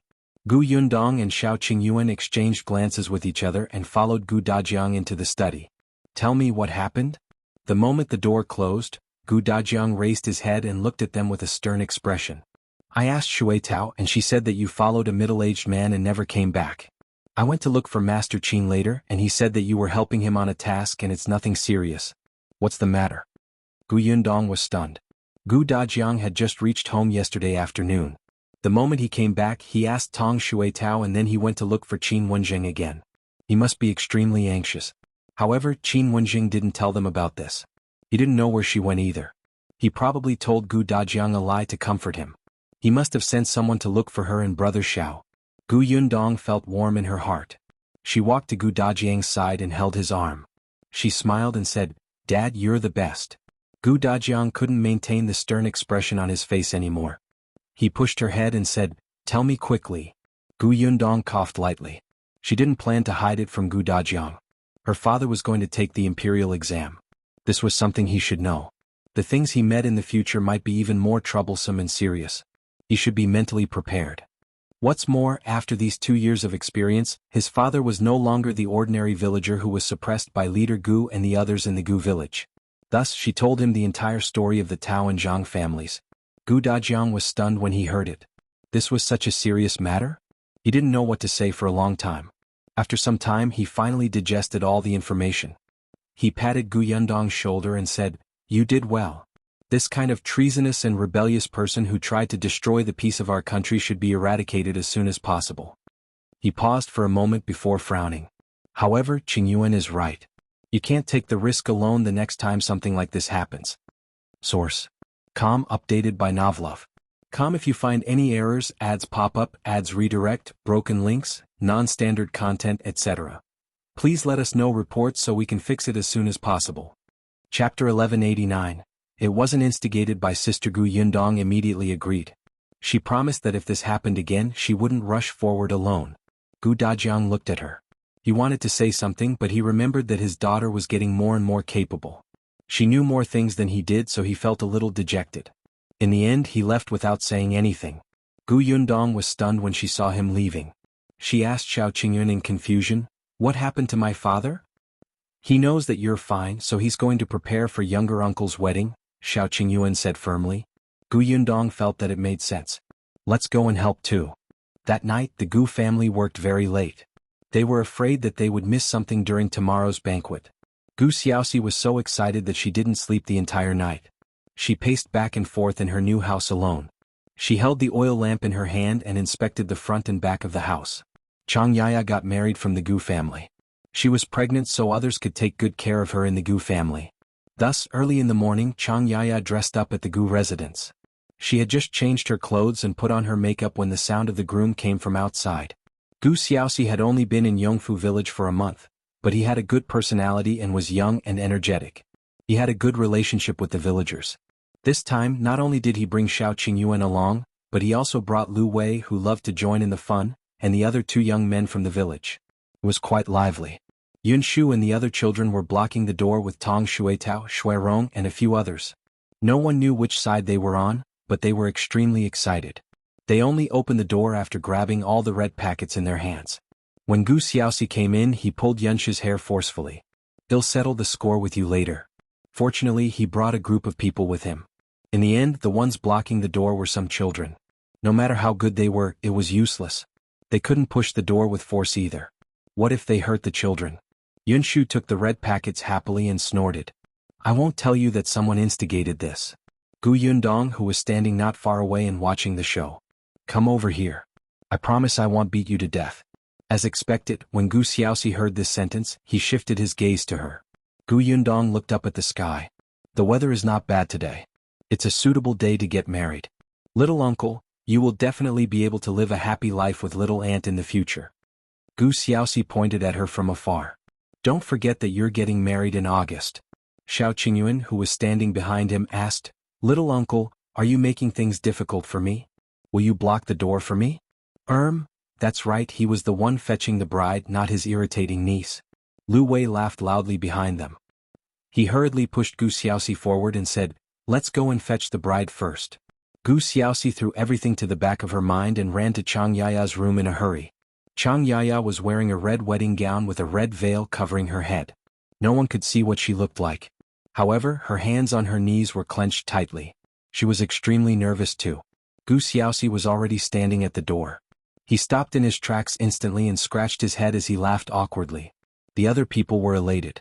The matchmaker even shook her handkerchief and said happily, "The groom is shy." "I think so too." Everyone in the room laughed. He only regained his senses after Gu Dafeng pushed him. He squatted down and carried Chang Yaya on his back. Source: Com updated by Novlov. Com if you find any errors, ads pop up, ads redirect, broken links, non-standard content, etc. Please let us know reports so we can fix it as soon as possible. Chapter 1190. Wedding Ceremony. There was a large red sedan parked outside the Gu residence. Gu Xiaoxi had rented it. He didn't have the ability to buy it, but he still wanted to give Chang Yaya the best. Many people were looking at them. A lot of young wives were envious. When Lan Huara got married, she had a bridal sedan chair too. This was the second one in Yongfu village. The bridal sedan was much better than an ox cart or a donkey cart. 4 people lifted the bridal sedan and followed behind Gu Xiaoxi, who was riding a horse. They circled the Yongfu village and finally stopped outside his new house. Gu Dafeng had already arrived at the new house. She welcomed the guests warmly. Gu Xiaoxi didn't know many people, so he didn't invite many guests. Besides the Gu family, the Bian family, and the Shao family, there were also Dong Xiaolin's family, the village head's family, and the highly respected 6th grandfather. Finally, there were the people who helped them to build his house and their families. The courtyard was filled to the brim. There were around 5 to 6 tables. Gu Xiaoxi and Chang Yaya were already extremely satisfied. The bride was brought in. Gu Dajiang was the eldest brother and the host of this wedding. Gu Dajiang felt comforted when he saw the 2 of them stepping through the door. Little 6 had finally grown up. He had a family of his own. The 2 of them stood in the central room. The male helper sang and the newlyweds started the ceremony. 1 bow to heaven and earth. 2nd bow to the parents. 3rd bow to each other. Their parents weren't around, so Gu Xiaoxi and Chang Yaya bowed in the direction outside the door and completed the ceremony. They were finally sent into the bridal chamber. After some time, Gu Xiaoxi was pulled out to drink with them again. Gu Yundong secretly carried the bowl of noodles into the new room. Chang Yaya's veil was lifted and she was sitting upright with a tinge of red on her face. When she saw Gu Yundong walking in, she hurriedly stood up. "Yundong. Auntie, have a seat first." She placed the bowl and chopsticks on the table. "You're pregnant. You haven't eaten for a day, right? Uncle asked me to bring you some noodles. Eat them first." Chang Yaya nodded. She sat in front of the table and took a few bites. Then she smiled. "You brought it yourself, right? I know your uncle. Although he knows how to take care of me, he's very careless. Everything was so noisy today that he felt dizzy. He can't possibly think of sending me noodles." Gu Yundong sat opposite her and smiled. "Who says that? Uncle might be dizzy today, but he reminded me repeatedly yesterday that my mission today is to look after you and take good care of you. Isn't it my uncle's order for me to send you noodles?" Chang Yaya laughed because of her. However, she felt sweet in her heart. Now she had fallen into the lap of fortune. Gu Yundong accompanied her and chatted with her. She only helped her to the bed after she finished her noodles. I don't know when my uncle will come back. You can sleep first. He'll ask Shuetao to guard outside. Don't worry, they won't dare to tease the bride today. Shao Qingyuan wouldn't. Lu Wei knew Chang Yaya's situation, and the other people weren't close to Gu Xiaoxi. Hence, Chang Yaya could rest properly. Gu Yundong covered her with the blanket before leaving the room. She carried the bowl and chopsticks to the kitchen. A lady who was helping in the kitchen pulled her back immediately. Hey Yundong, don't leave yet. Come over and let me ask you something. Source. Com updated by Novlov. Com if you find any errors, ads pop up, ads redirect, broken links, non-standard content, etc. Please let us know reports so we can fix it as soon as possible. Chapter 1191. August. Gu Yundong was stunned. What is it? The lady was curious. Didn't you say that you will get married on the same day as your uncle? Why is your uncle's wedding so early? This lady didn't have any evil intentions. She was just a little curious and gossiping. Gu Yundong thought to herself, this is a good chance for me to get her name registered. I don't want other people to make guesses. Many people were talking about it when they stood at the entrance of the Gu residence today. Hence, she said to the lady patiently, at first we wanted to get married together, but one of my father's masters said that this isn't appropriate. There's no reason for an uncle and a niece to get married on the same day. No matter how I look, I have to let my uncle get married first. As a result, we can only go our separate ways. As she spoke, she said regretfully, after that, we started calculating the days. This is the best day before August, so we were in a hurry. Fortunately, everything is in place, the house is built, and the gifts are all ready. The lady nodded fervently. That's right. I've already said that it's hard for uncle and niece to get married on the same day. However, today is a good day. There's a couple getting married in the neighboring village. Gu Yundong smiled. That's right. Thank you for your hard work today. You can continue your work first. When you go back later, come to the central room to get some gifts. Sure, okay. Gu Yundong walked out of the kitchen and heaved a sigh of relief. The courtyard was still very lively. With Lu Wei around, no matter how cold the atmosphere was, it would be lively. Gu Yundong couldn't bear with it anymore when she saw Gu Xiaoxi getting forced to drink. She asked Shao Qingyuan to pull Lu Wei out. Little aunt is pregnant. What if little uncle is unconscious from the alcohol and hurts her accidentally? Shao Qingyuan felt that it made sense. He went forward and pulled Lu Wei to the side. This fellow wasn't happy. After getting glared at by Gu Yundong, he finally understood. He immediately dashed towards the crowd that was still persuading him to drink. He shielded Gu Xiaoxi and said, all right, it's already so late. Let's not disturb their bridal chamber. We're not drinking anymore. Lu Wei was the eldest young master of the Lu family in the city. Naturally, the villagers felt respect towards him. Earlier, Lu Wei was the one who persuaded him to drink. Now that he had given up, the other villagers stopped fooling around. Gu Xiaoxi let out a long sigh. Shao Qingyuan helped him back to his room. The remaining people continued eating and drinking. They only dispersed after a long time. Gu Yundong and Shao Qingyuan were the last to leave the new home. It was already dark outside. Shao Qingyuan held her hand and suddenly said, 2 more months. 2 months later, it was their wedding day. It wasn't long, but Shao Qingyuan felt that it was as long as 2 years. Gu Yundong looked up at the night sky and smiled. Think about how many red packets you should prepare on the day of the wedding. Shao Qingyuan turned his head. You're gloating. For the next few days, Gu Yundong stayed in Yongfu village. After Gu Xiaoxi's house was built, it was time for the Bian family's house. Gu Xiaoxi and Chang Yaya came back to the Gu residence. They could recuperate in peace. After the Bian family's house was built, they started building the workshop. Many villagers guessed that the Gu family was going to hire more long-term workers when they saw this. The nearby villagers started running around to spread the news. After a busy period of time, the hot August finally arrived. Source. Com updated by Novlov. Com if you find any errors, ads pop up, ads redirect, broken links, non-standard content, etc. Please let us know reports so we can fix it as soon as possible. Chapter 1192. Court examination. August was destined to be a busy and fulfilling month for the Gu family. At the start of the month, it was time for Gu Dajiang to participate in the court examination. Once he passed the exam, he would become an official elementary scholar. When he entered the exam venue, Gu Yundong and the others still went to the prefectural city. There were 2 rounds of the court examination, including the formal exam and the second exam. Each exam lasted an entire day. It wasn't difficult. Gu Dajiang entered the exam venue confidently. When he came out he was full of smiles too. It looked like there wouldn't be a problem. This matter was over after the exam. He just needed to wait for the results to come out. Gu Dajiang asked Gu Yundong to go back to Yongfu village. The construction of the new workshop had been completed not long ago, and the workers had been hired. There were many people. After all, they weren't just needed in the new workshop. They also needed to buy goods and plant fruits. 2 months ago, after Gu Xiaoxi got married, he bought 3 acres of land. He said that he didn't know how to do business and didn't have any skills.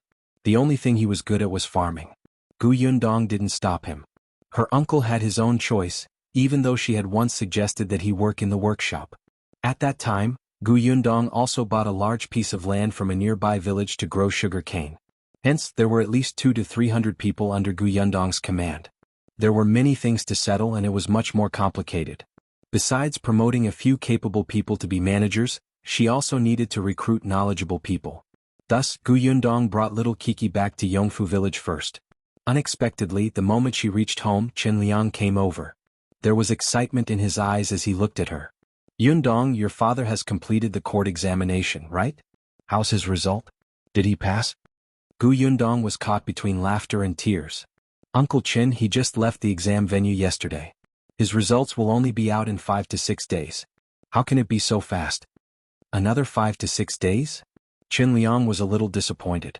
Madame Zhou, who came with him, rolled her eyes uncontrollably. I think your Uncle Chen is even more nervous than your father. He hasn't slept properly for the past 2 days. He keeps tossing and turning at night as if he went to take the elementary scholar exam. What do you know? Under his leadership, Yongfu village was thriving. Everyone's life was getting better and better. No one lacked meat anymore. Now that he had the money, he should look for other things. Yongfu village didn't have a single elementary scholar now. Madame Zhou snorted. Why don't I understand? Think about the ranking of Gu Dajiang in the county exam and the prefecture examination. He's already a confirmed elementary scholar. I don't know why you're panicking. That's different. Different how? Chen Liang couldn't reason with her. He flicked his sleeve and left. Madame Zhou snorted at his back view. Then she turned and said to Gu Yundong, ignore him. He must be crazy to be the village head. Especially now that his life was good, his 2 sons had work to do and his grandsons were studying in school. There was less work in the field, so he didn't have to worry about anything. All he did was ponder over the matters in the village.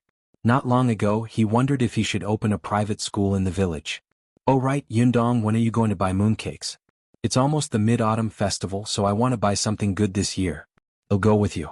You have good taste, so the mooncakes you buy will be good too. Gu Yundong smiled when she mentioned the Mid-Autumn Festival. I don't plan to buy mooncakes outside. I want to make them myself.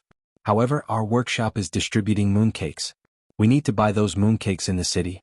We have already reserved them from a shop. If you find any errors, ads pop up, ads redirect, broken links, non-standard content, etc., please let us know reports so we can fix it as soon as possible. Chapter 1193, Making My Own Mooncakes MS. Zhou was stunned. Do it himself? She was a little intrigued, but she knew that Gu Yundong's cooking skills were good. If she said that she would do it herself, it might be the kind of secret prescription that wasn't available outside. She couldn't just ask for it. Hence she asked, which shop did you reserve from? The Zhang family? The Zhang family? Gu Yundong smiled and shook his head. No, it's not the Zhang family. It's a new shop and isn't famous. However, the pastries they make are delicious. In the past, Tong and specially went to take a look. The place where they make mooncakes is clean too. I tried one. It tastes better than the Zhang family's. I hope that they will have a place in the city in the future. However, Madame Zhou didn't think so. Everyone knew that the Zhang family's business was the most prosperous in Fengkai City. In the past, there were many new shops that made many novel pastries. In the end, the Zhang family bought all the secret recipes. The Zhang family was the largest pastry shop in Fengkai County. However, this was between them. The Zhang family hadn't laid their eyes on the pastry shop, so the price of the pastries there wasn't high. With Gu Yundong's guarantee, Madame Zhou believed that the mooncakes would be delicious. Hence, Madame Zhou nodded quickly. All right, I'll order mooncakes from this shop too. Gu Yundong asked curiously, Qinjin Kai and Qinjin Bao will have mooncakes when the workshop distributes them. Why do you still want to buy mooncakes? Hey, we have many relatives and friends, right? Our family is living a good life now and we have many guests. We should give them some good treatment, right? She sounded proud. In the past, Madame Zhou was proud too. After all, her husband was the village head, but her family didn't have much money. Now she could buy anything she wanted. Her sons were promising and filial. She was extremely proud. Gu Yundong smiled. All right, I will ask Tongan to buy more for you.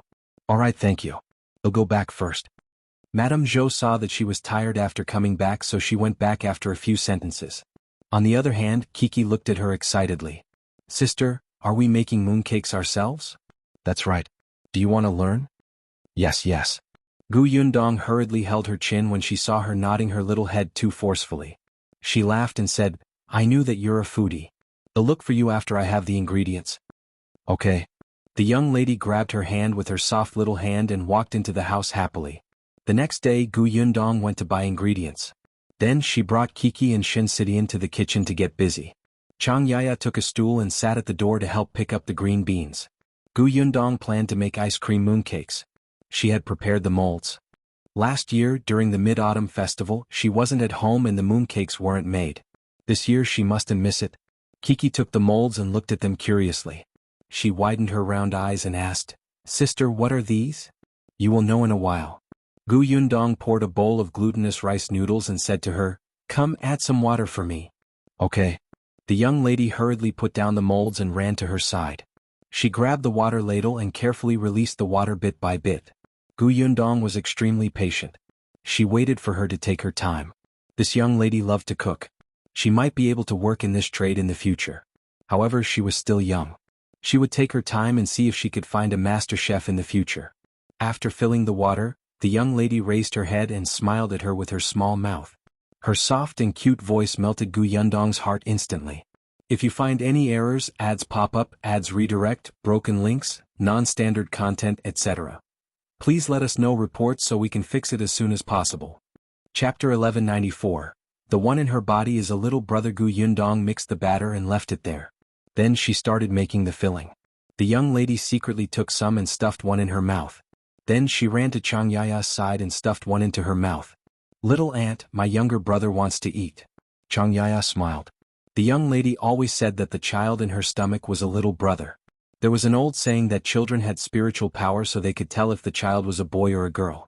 That was why Chang Yaya was happy when the young lady called it little brother. It wasn't that she didn't like girls, but if the firstborn was a boy, it would be much easier for her whether she had boys or girls in the future.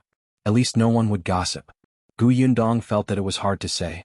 However, everyone was thinking the same thing now. She couldn't change this deep-rooted thought. Also, Chang Yaya was always elated when she heard Kiki talking about her younger brother.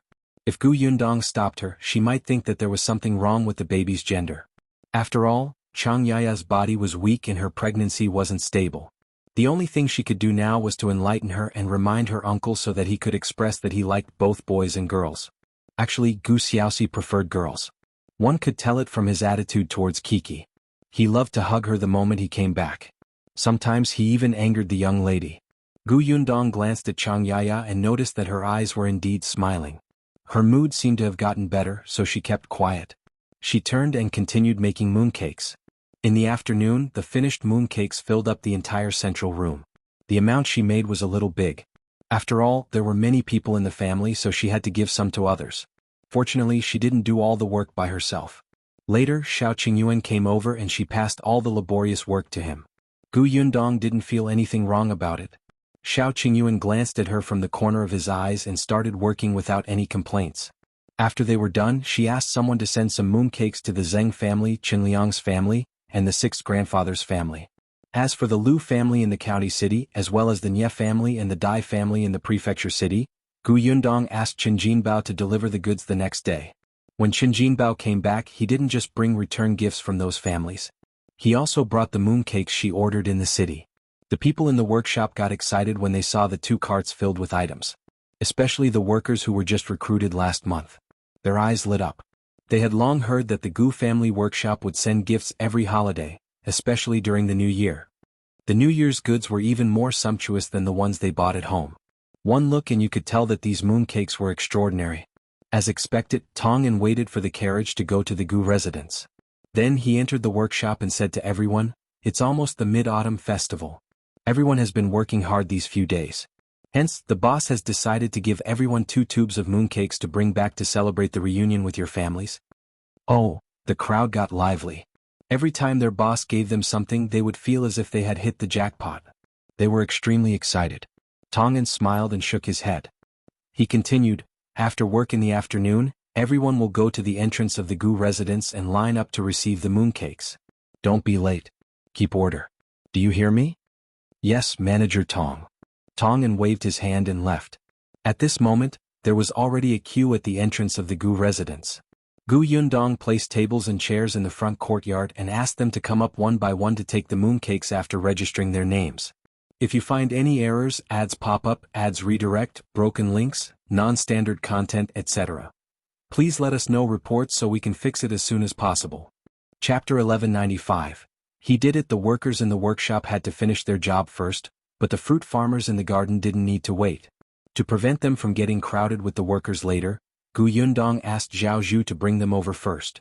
The experienced fruit farmers were calm, but the newbies were whispering to each other excitedly. However, when they received the mooncakes, their expressions turned strange.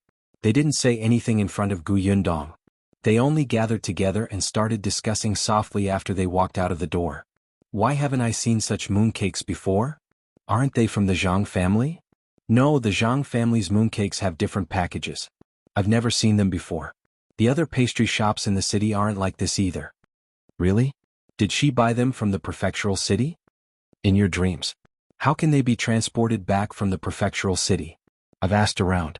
Qin Jinbao and the others came back from the city. Sai, I thought that it was Zhang's mooncakes. I've been waiting for them for a long time. I told my children the same thing.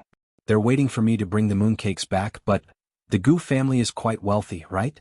Why don't they buy Zhang's mooncakes? Or did they hire too many people this time so they bought something cheaper? Zhou came out just in time to hear these words. His face turned black. What nonsense are you spouting? Did the boss give you the wrong mooncakes? Go and ask around. Which boss sends things to you like our boss? You need to be contented. If you don't want them, give them back. There are people who want them. The other people touched their noses in embarrassment. Brother Zhao, we don't have any other intention. We just didn't expect it. Let's not talk anymore. We promise that we won't talk anymore. We know that Boss Gu is great. If not, we wouldn't be trying so hard to come to the Gu family, right? That's right, Brother Zhao. Please don't tell Boss Gu. We're extremely grateful to her. Really? Zhao snorted. After all, those people were fruit farmers working outside. They were different from the long-term workers in the Gu family's workshop. Those people were new and not under Gu Yundong's command. They didn't know Boss Gu's ability and methods, so they didn't have much respect for her. In summary, it was his fault. His son was right. He should have established the authority of the Gu family on the first day those people came. Just as he was thinking about this, he saw Chen Liang suddenly running over furiously. He was already so old, but he was jumping around like a rabbit. When he ran in front of Zhou, he almost tripped over the door and fell to the ground. Zhou hurriedly held her up. Village Chief Chen, why are you in such a hurry? You're already so old. Shouldn't you be more careful? Chen Liang waved his hand and panted heavily. He couldn't even speak. Zhou noticed that he was in a hurry, so he quit warning the fruit farmers and helped Chen Liang into the house. Chen Liang pounced on Gu Yundong when he saw her still registering. Gu Yundong jumped in fright and leaned back abruptly. Fortunately, Qingyuan raised his hand and held her up. Gu Yundong patted her chest. Uncle Chen, what's wrong with you? Is there a dog chasing you? The moment she finished speaking, Big Black barked twice in the corner. Gu Yundong laughed uncontrollably. Chen Liang was finally able to catch his breath. His eyes were astonishingly bright, as if he wanted to eat someone alive. He shouted in an unprecedentedly loud voice. He did it. Aha, he did it. If you find any errors, ads pop up, ads redirect, broken links, non-standard content, etc., please let us know reports so we can fix it as soon as possible. Chapter 1196. Subsidized. Elementary scholar Chen Liang's words were baffling. Whether it was Gu Yundong, Qingyuan, or the other fruit farmers who were collecting mooncakes, they all looked at him in confusion. Chen Liang swallowed hard and repeated, your father has won. He has become an elementary scholar. Gu Yundong's eyes lit up and she stood up immediately. Really? The rankings are out? Although she knew that her father was definitely fine, Gu Yundong was still extremely excited to hear such accurate news. Chen Liang nodded repeatedly. The result is out. I met the messenger at the entrance of the village just now and they told me the good news. I rushed back to tell you the great news first. Alright, quickly prepare silver for them. The messenger will be here soon. The onlookers were stunned, but they all understood now. There was an uproar. Is old Master Gu an elementary scholar? This is really a great thing. Congratulations, Boss Gu. By the way, Village Chief Qin, what rank did Master Gu get? What rank? Qin Liang was stunned for a moment before he smiled awkwardly. I was too excited. When I heard that Brother Dajiang had won, I ran back happily. I forgot to ask them. It's fine, it's fine. Well, know when the messenger comes later. Gu Yundong hurriedly asked Tong'an to sit at the table and register the mooncakes while she ran into the house to get the money. However, how could anyone be in the mood now? The queue that was originally well lined up immediately dispersed. Everyone squeezed to the door and looked at the main road anxiously and expectantly. This was a joyous occasion for Yongfu Village. Not to mention Yongfu Village, how long had it been since an elementary scholar appeared in the vicinity? There were only 2 old elementary scholars in the 2 neighboring villages. There were not many scholars left. When Gu Yundong took out the silver, Gu Xiaoxi and the others had already heard the commotion and ran over. They also squeezed to the front of the door excitedly with everyone. Closer, closer, they could see the messengers. Everyone was excited as they stared at the 2 officials who were approaching. The 2 officials who had been walking over happily with the gong, stopped in their tracks under such gazes. They held the sabers at their waists worriedly, as if these villagers would pounce on them and beat them up in the next moment. Qin Liang said anxiously, "Brothers, this is the Gu family. The Gu Dajiang you mentioned is from this family." As he spoke, he turned around and waved at the villagers. "Hey, don't block the door. Where's Yundong? Why isn't she here yet?" Gu Yundong, who could not squeeze into the front, was speechless. It was too difficult for her. Fortunately, the crowd quickly dispersed from both sides. The 2 officials heaved a sigh of relief. They were holding a post to announce the good news. When they saw Gu Yundong walk out, they asked, "Is Gu Dajiang here?" "Sir, Gu Dajiang is my father. He's waiting for the day of the rankings after the court examination in the prefectural city. He hasn't returned yet." "I see." The official almost nodded. "Then well, congratulate Miss Gu here first." Then one of them knocked on the gong and drum in his hand, and the other took 2 steps forward with a report and said loudly with a smile, "Congratulations to Master Gu Dajiang of Yongfu Village. You're the 5th elementary scholar in high school." 5th? Gu Yundong's face was filled with joy. With such a high ranking, it meant that he was a subsidized elementary scholar. If you find any errors, ads pop up, ads redirect, broken links, non-standard content, etc., please let us know reports so we can fix it as soon as possible.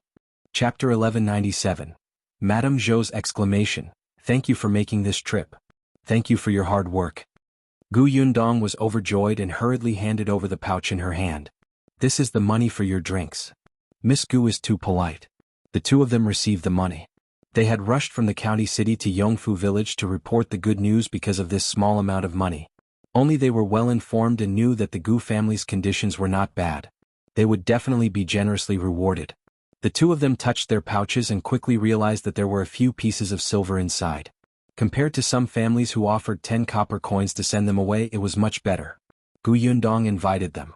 "Please come in and have a cup of tea to rest. It's quite tiring to come from afar. It's such a hot day." No. We have to return to the county city before the city gate is closed. Well, take our leave." Hearing their words, Gu Yundong could only give up. However, she still asked Tong Shuitao to pour 2 cups of sugar water for them to quench their thirst. At this moment, Shao Qingyuan had already brought 2 tubes of mooncakes and 2 cans over. Gu Yundong took them and handed them to the 2 officials. "Then I won't keep you here. It just so happens that today is the time for the Gu family to give everyone the Mid-Autumn Festival gifts. Bring the mooncakes and canned food back too. May joy be with you." The eyes of the 2 officers lit up. This trip was indeed the right one. They were wondering why there were so many people in the Gu family today. So it was because of the Mid-Autumn Festival. What a generous boss. She even gave gifts during the Mid-Autumn Festival. The 2 of them said, "Boss Gu, you're too polite." They took the gifts. In the end, they even said sweetly, "Master Gu is a great talent and Boss Gu knows how to do business. In the future, the Gu family will be amazing. Let us congratulate Miss Gu first." Thank you. "Then well, take our leave. Boss Gu, continue with your work. There's no need to send us off." With money and gifts, The two of them were overjoyed and their smiles lingered for a long time. After the two officials left, the villagers present turned their heads to congratulate Gu Yundong. I knew Brother Dajiang wouldn't be bad. He's ranked 5th. He's too amazing. That's right. I heard that this is Brother Dajiang's first time participating in the imperial examination. He's already a subsidized elementary scholar. Our village also has an elementary scholar. Ah. Everyone was extremely excited and Chen Liang heaved a sigh of relief. Someone suggested, Boss Gu, shouldn't we celebrate such a joyous occasion? That's right, that's right. Previously, we didn't hold a banquet when he got the county's chief. This time he has become an elementary scholar. We can't let it go just like that. Even Chen Liang nodded. It should indeed be celebrated. Let everyone know that our Yongfu village has a subsidized elementary scholar. Gu Yundong had no objections to setting up a banquet. However, they had to discuss when and how to do it. Hence, Gu Yundong faced the heated discussion and said, I'll discuss with my father when he comes back tomorrow. I'll inform everyone then. All right. Everyone continue to line up. Let's distribute the mid-autumn moon food first. Hence, the overly excited fruit farmers all stood back in line. Gu Yundong also turned around and returned to the front yard. She held the good news report in her hand. Gu Xiaoxi wiped his hands on his clothes and said very cautiously and piously, Yundong, let me take a look. Gu Yundong handed her the good news. Gu Xiaoxi had just taken it when Madame Zhou's exclamation came from outside. Yundong, something bad has happened. If you find any errors, ads pop up, ads redirect, broken links, non-standard content, etc. Please let us know reports so we can fix it as soon as possible. Chapter 1198. The Zhang family kicked an iron panel. Gu Yundong was stunned, and Chen Liang frowned. He turned his head and scolded, Why are you making a fuss? What's not good? Brother Dajiang's good news has just arrived, and you're here to cause trouble? Hey, I'm talking to Yundong. Madame Zhou bypassed Chen Liang and immediately grabbed Gu Yundong's hand. Yundong, I just returned from the county city. Do you know what happened in the county city? When Gu Yundong heard her mention the county city, she thought about the time and roughly knew what had happened. However, she still asked in confusion, What happened in the county? It's the Zhang family. Do you know the county city's Zhang family? Madame Zhou went to the county city with her daughter-in-law early in the morning to visit her son, Qingyuan Kai. After all, he had been busy for a few days and had not returned. The mother-in-law and daughter-in-law were going to make him a delicious meal to nourish him. However, just as they finished lunch, something big happened in the county. Gu Yundong was relatively calm, but the others present could not remain calm. They hurriedly asked, The Zhang family?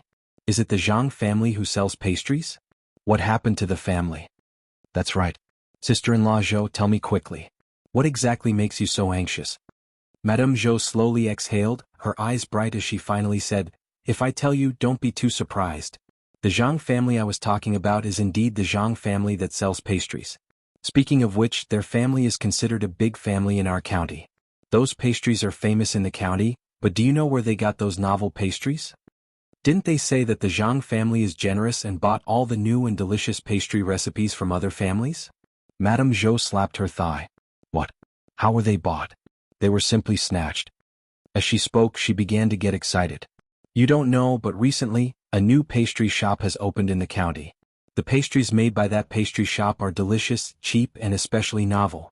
By the way, the mooncakes that Boss Gu is distributing now were bought from this pastry shop.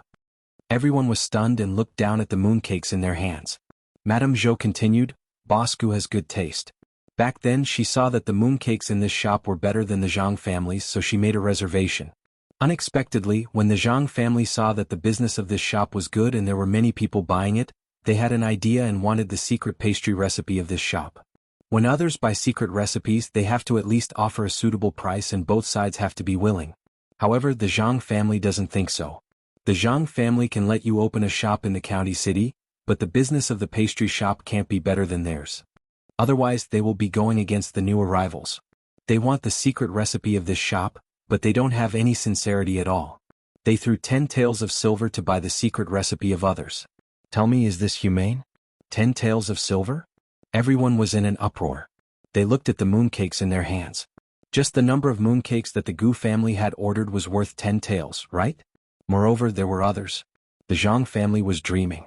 The owner of the shop didn't agree either. The Zhang family was angry, so they found some thugs to cause trouble. They started to threaten and tempt the owner of the shop. Unfortunately, they kicked an iron plate this time. What iron plate? Madame Zhou was smug.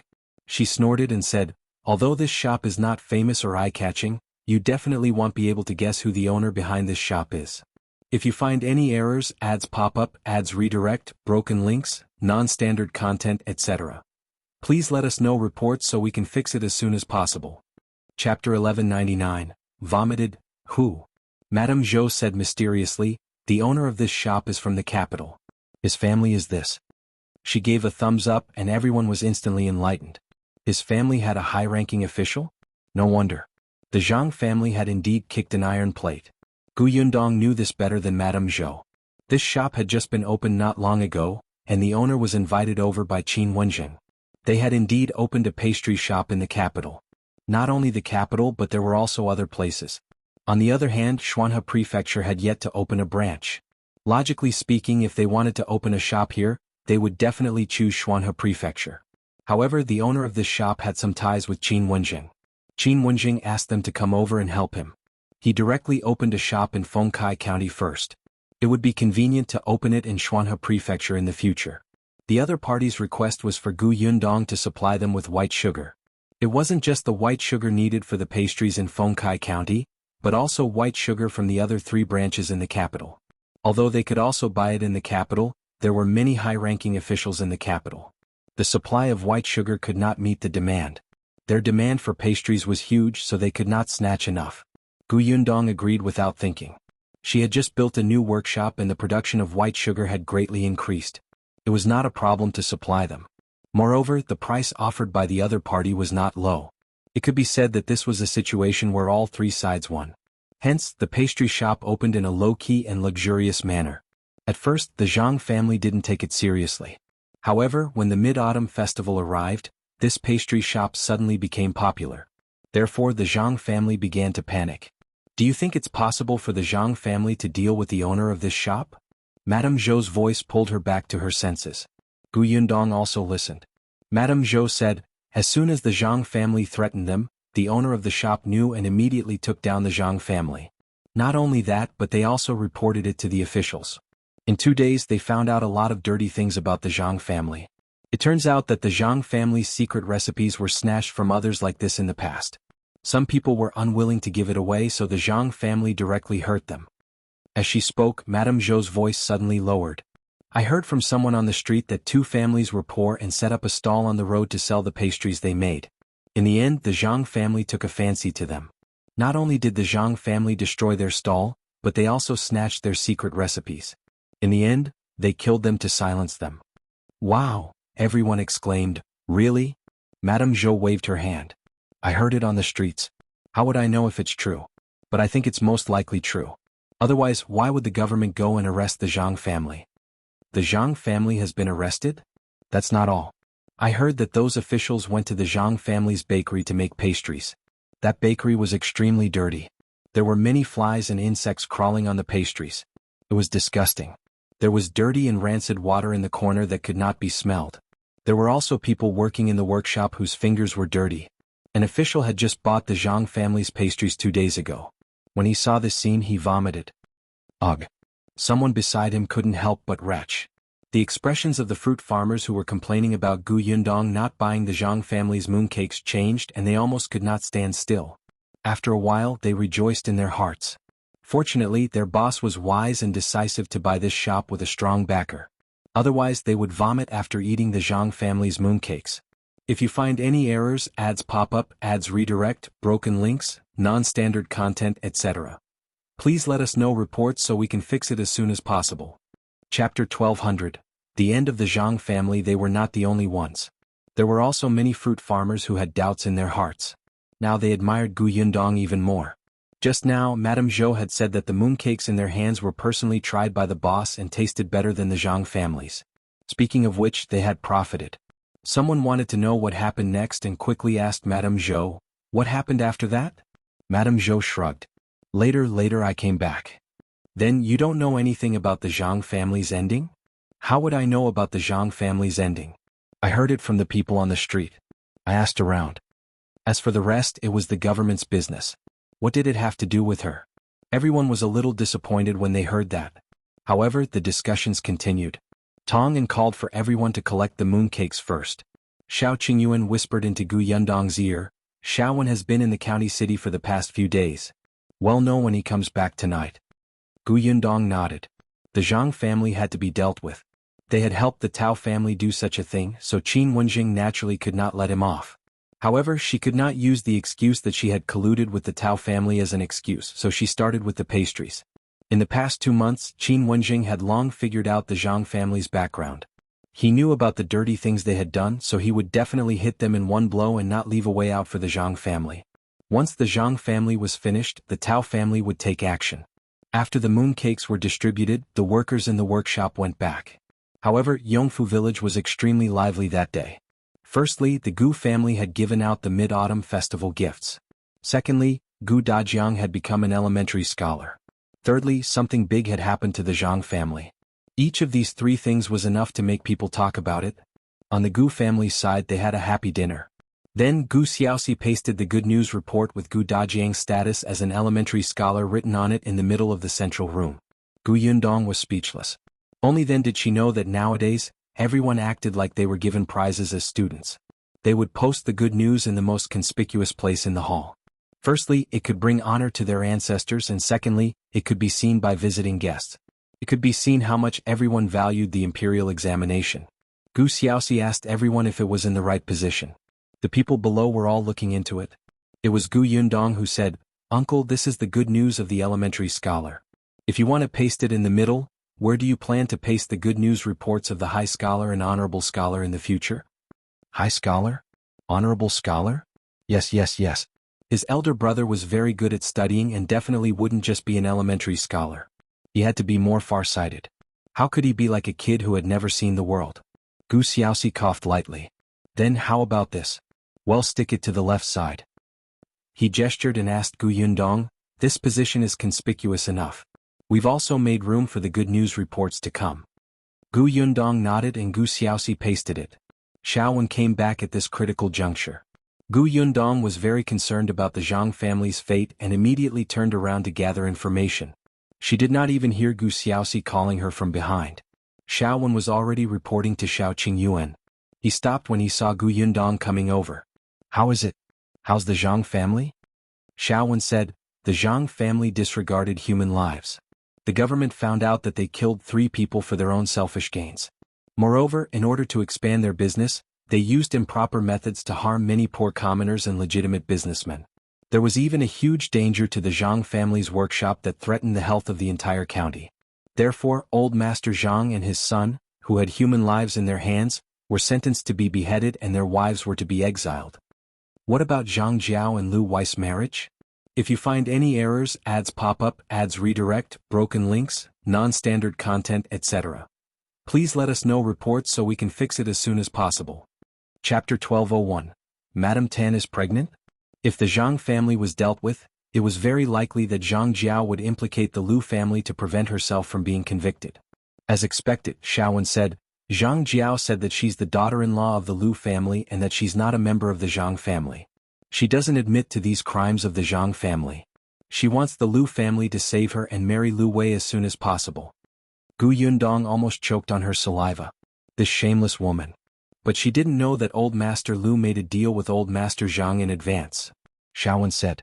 Gu Yundong's interest was piqued. What deal? When the Zhang family was convicted, old Master Lu told old Master Zhang that as long as Zhang Jiao and Lu Wei's marriage was annulled, he would protect Zhang Hao's wife and the child in her stomach, allowing the Zhang family to leave behind a bloodline. Otherwise, Zhang Hao's wife would also be exiled.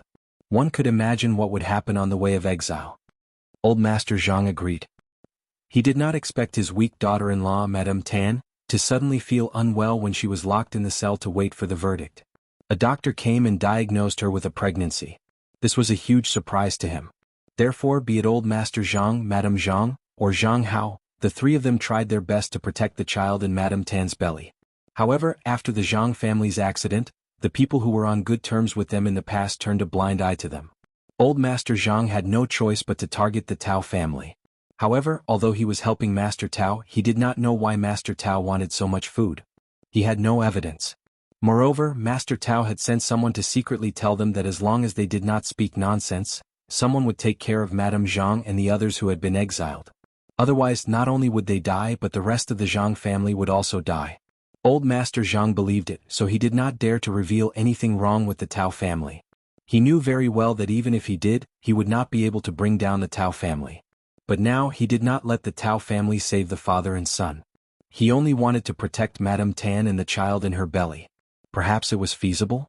Just as he was thinking this, Old Master Liu appeared. Old Master Liu's conditions were simple. After cancelling Liu Wei and Zhang Jiao's engagement, he would buy a courtyard in the county city for Madame Tan to give birth. He would also find a doctor to nurse her body and let her give birth smoothly. Old Master Zhang thought for a moment and agreed. The Liu family had connections in the capital, so the possibility of rescuing Madame Tan was higher. In addition, with his understanding of the two old masters, Old Master Liu was even more trustworthy. He would definitely do what he said. It was just an annulment. Zhang Jiao was not her daughter anyway, so Madame Tan was naturally more important. Therefore, when Zhang Jiao said that she was engaged to Liu Wei, the three members of the Zhang family unanimously denied it, including Zhang Hao. Zhang Jiao was furious and said that she was not the Zhang family's daughter at all. Old Master Zhang immediately said bitterly that she had lost her mind. Zhang Jiao revealed her affair with Zhang Hao. Zhang Hao denied it and Madame Zhang even slapped her a few times. Zhang Jiao accused the Zhang family crazily, but no one believed her words. They felt that her crazy words were ridiculous. They also did not believe that she was getting married to young Master Liu. Yundong did not expect this. Indeed, Old Master Liu did not let Zhang Jiao slander him. Nevertheless, is Madame Tan really pregnant? Shao smiled meaningfully. What do you think, miss? If you find any errors, ads pop up, ads redirect, broken links, non-standard content, etc., please let us know reports so we can fix it as soon as possible. Chapter 1202. The ending is perfect. Naturally, she was not pregnant. Madame Tan's hatred for the Zhang family did not decrease at all. Not long after she married into the Zhang family, she discovered the adultery between Zhang Hao and his sister. Her body became so weak that she could not get up from the bed. It was also Zhang Jiao who drugged her, almost causing her to die. However, the Zhang family turned a blind eye to Zhang Jiao's actions. Zhang Hao defended Zhang Jiao and scolded her for making a mountain out of a molehill, causing no peace in the residence and ruining Zhang Jiao's reputation. Madame Zhang was also on her side. She kept saying that Zhang Jiao was young and insensible and did not know her limits. She would slowly teach her in the future. As her sister-in-law, Madame Tan should be magnanimous and not argue with her. Everyone was family. Although Old Master Zhang reprimanded Zhang Jiao for hitting her, that was all. Later he found a good husband for her, Liu Wei, the young master of the Liu family. Why should a family like the Liu family marry a vicious woman like Zhang Jiao? At that moment, Madame Tan knew that she had fallen into a fire pit by marrying into the Zhang family. She hated the Zhang family and wished that everyone in the Zhang family would not have a good ending. Therefore, when Old Master Liu was asking about the Zhang family, she secretly sent him news and told him all the dirty things about the Zhang family. Although she could not accuse Zhang Jiao on the spot as a witness, Old Master Liu knew the truth and would definitely not let Zhang Jiao enter the Liu family. Moreover, Old Master Liu was a grateful person. He knew that she had been sick in bed for a long time and helped her find a doctor from the prefectural city with good medical skills. Only then did Madame Tan know that the person who had been healing her was actually Zhang Jiao's subordinate. However, the others in the Zhang family also knew about this. They seemed to have tacitly agreed that Madame Tan should slowly die of illness. After all, she knew such an unbearable thing. Madame Tan's hatred and anger reached the peak. She wanted everyone in the Zhang family to die a horrible death. Madame Tan had contributed greatly to Qin Wenzheng being able to find the evidence of the Zhang family's crimes so quickly.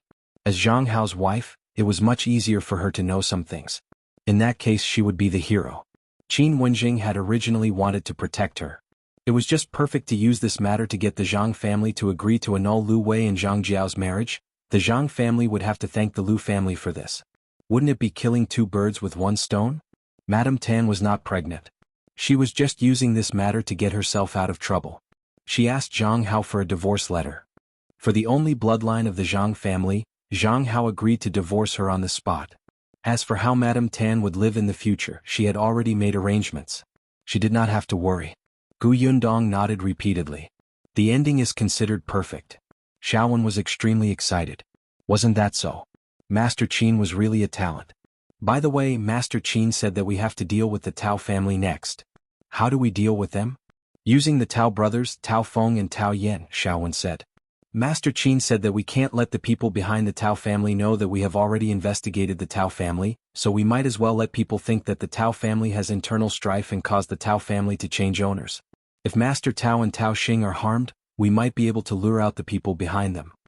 Gu Yundong looked up and exchanged glances with Shao Qingyuan. This thought was exactly what they had thought back then. Qin Wenzheng should know how to operate it. He had also discussed it with Tao Feng and Tao Yan. This was good too.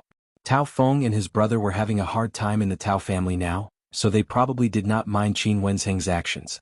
If you find any errors, ads pop up, ads redirect, broken links, non-standard content, etc., please let us know reports so we can fix it as soon as possible.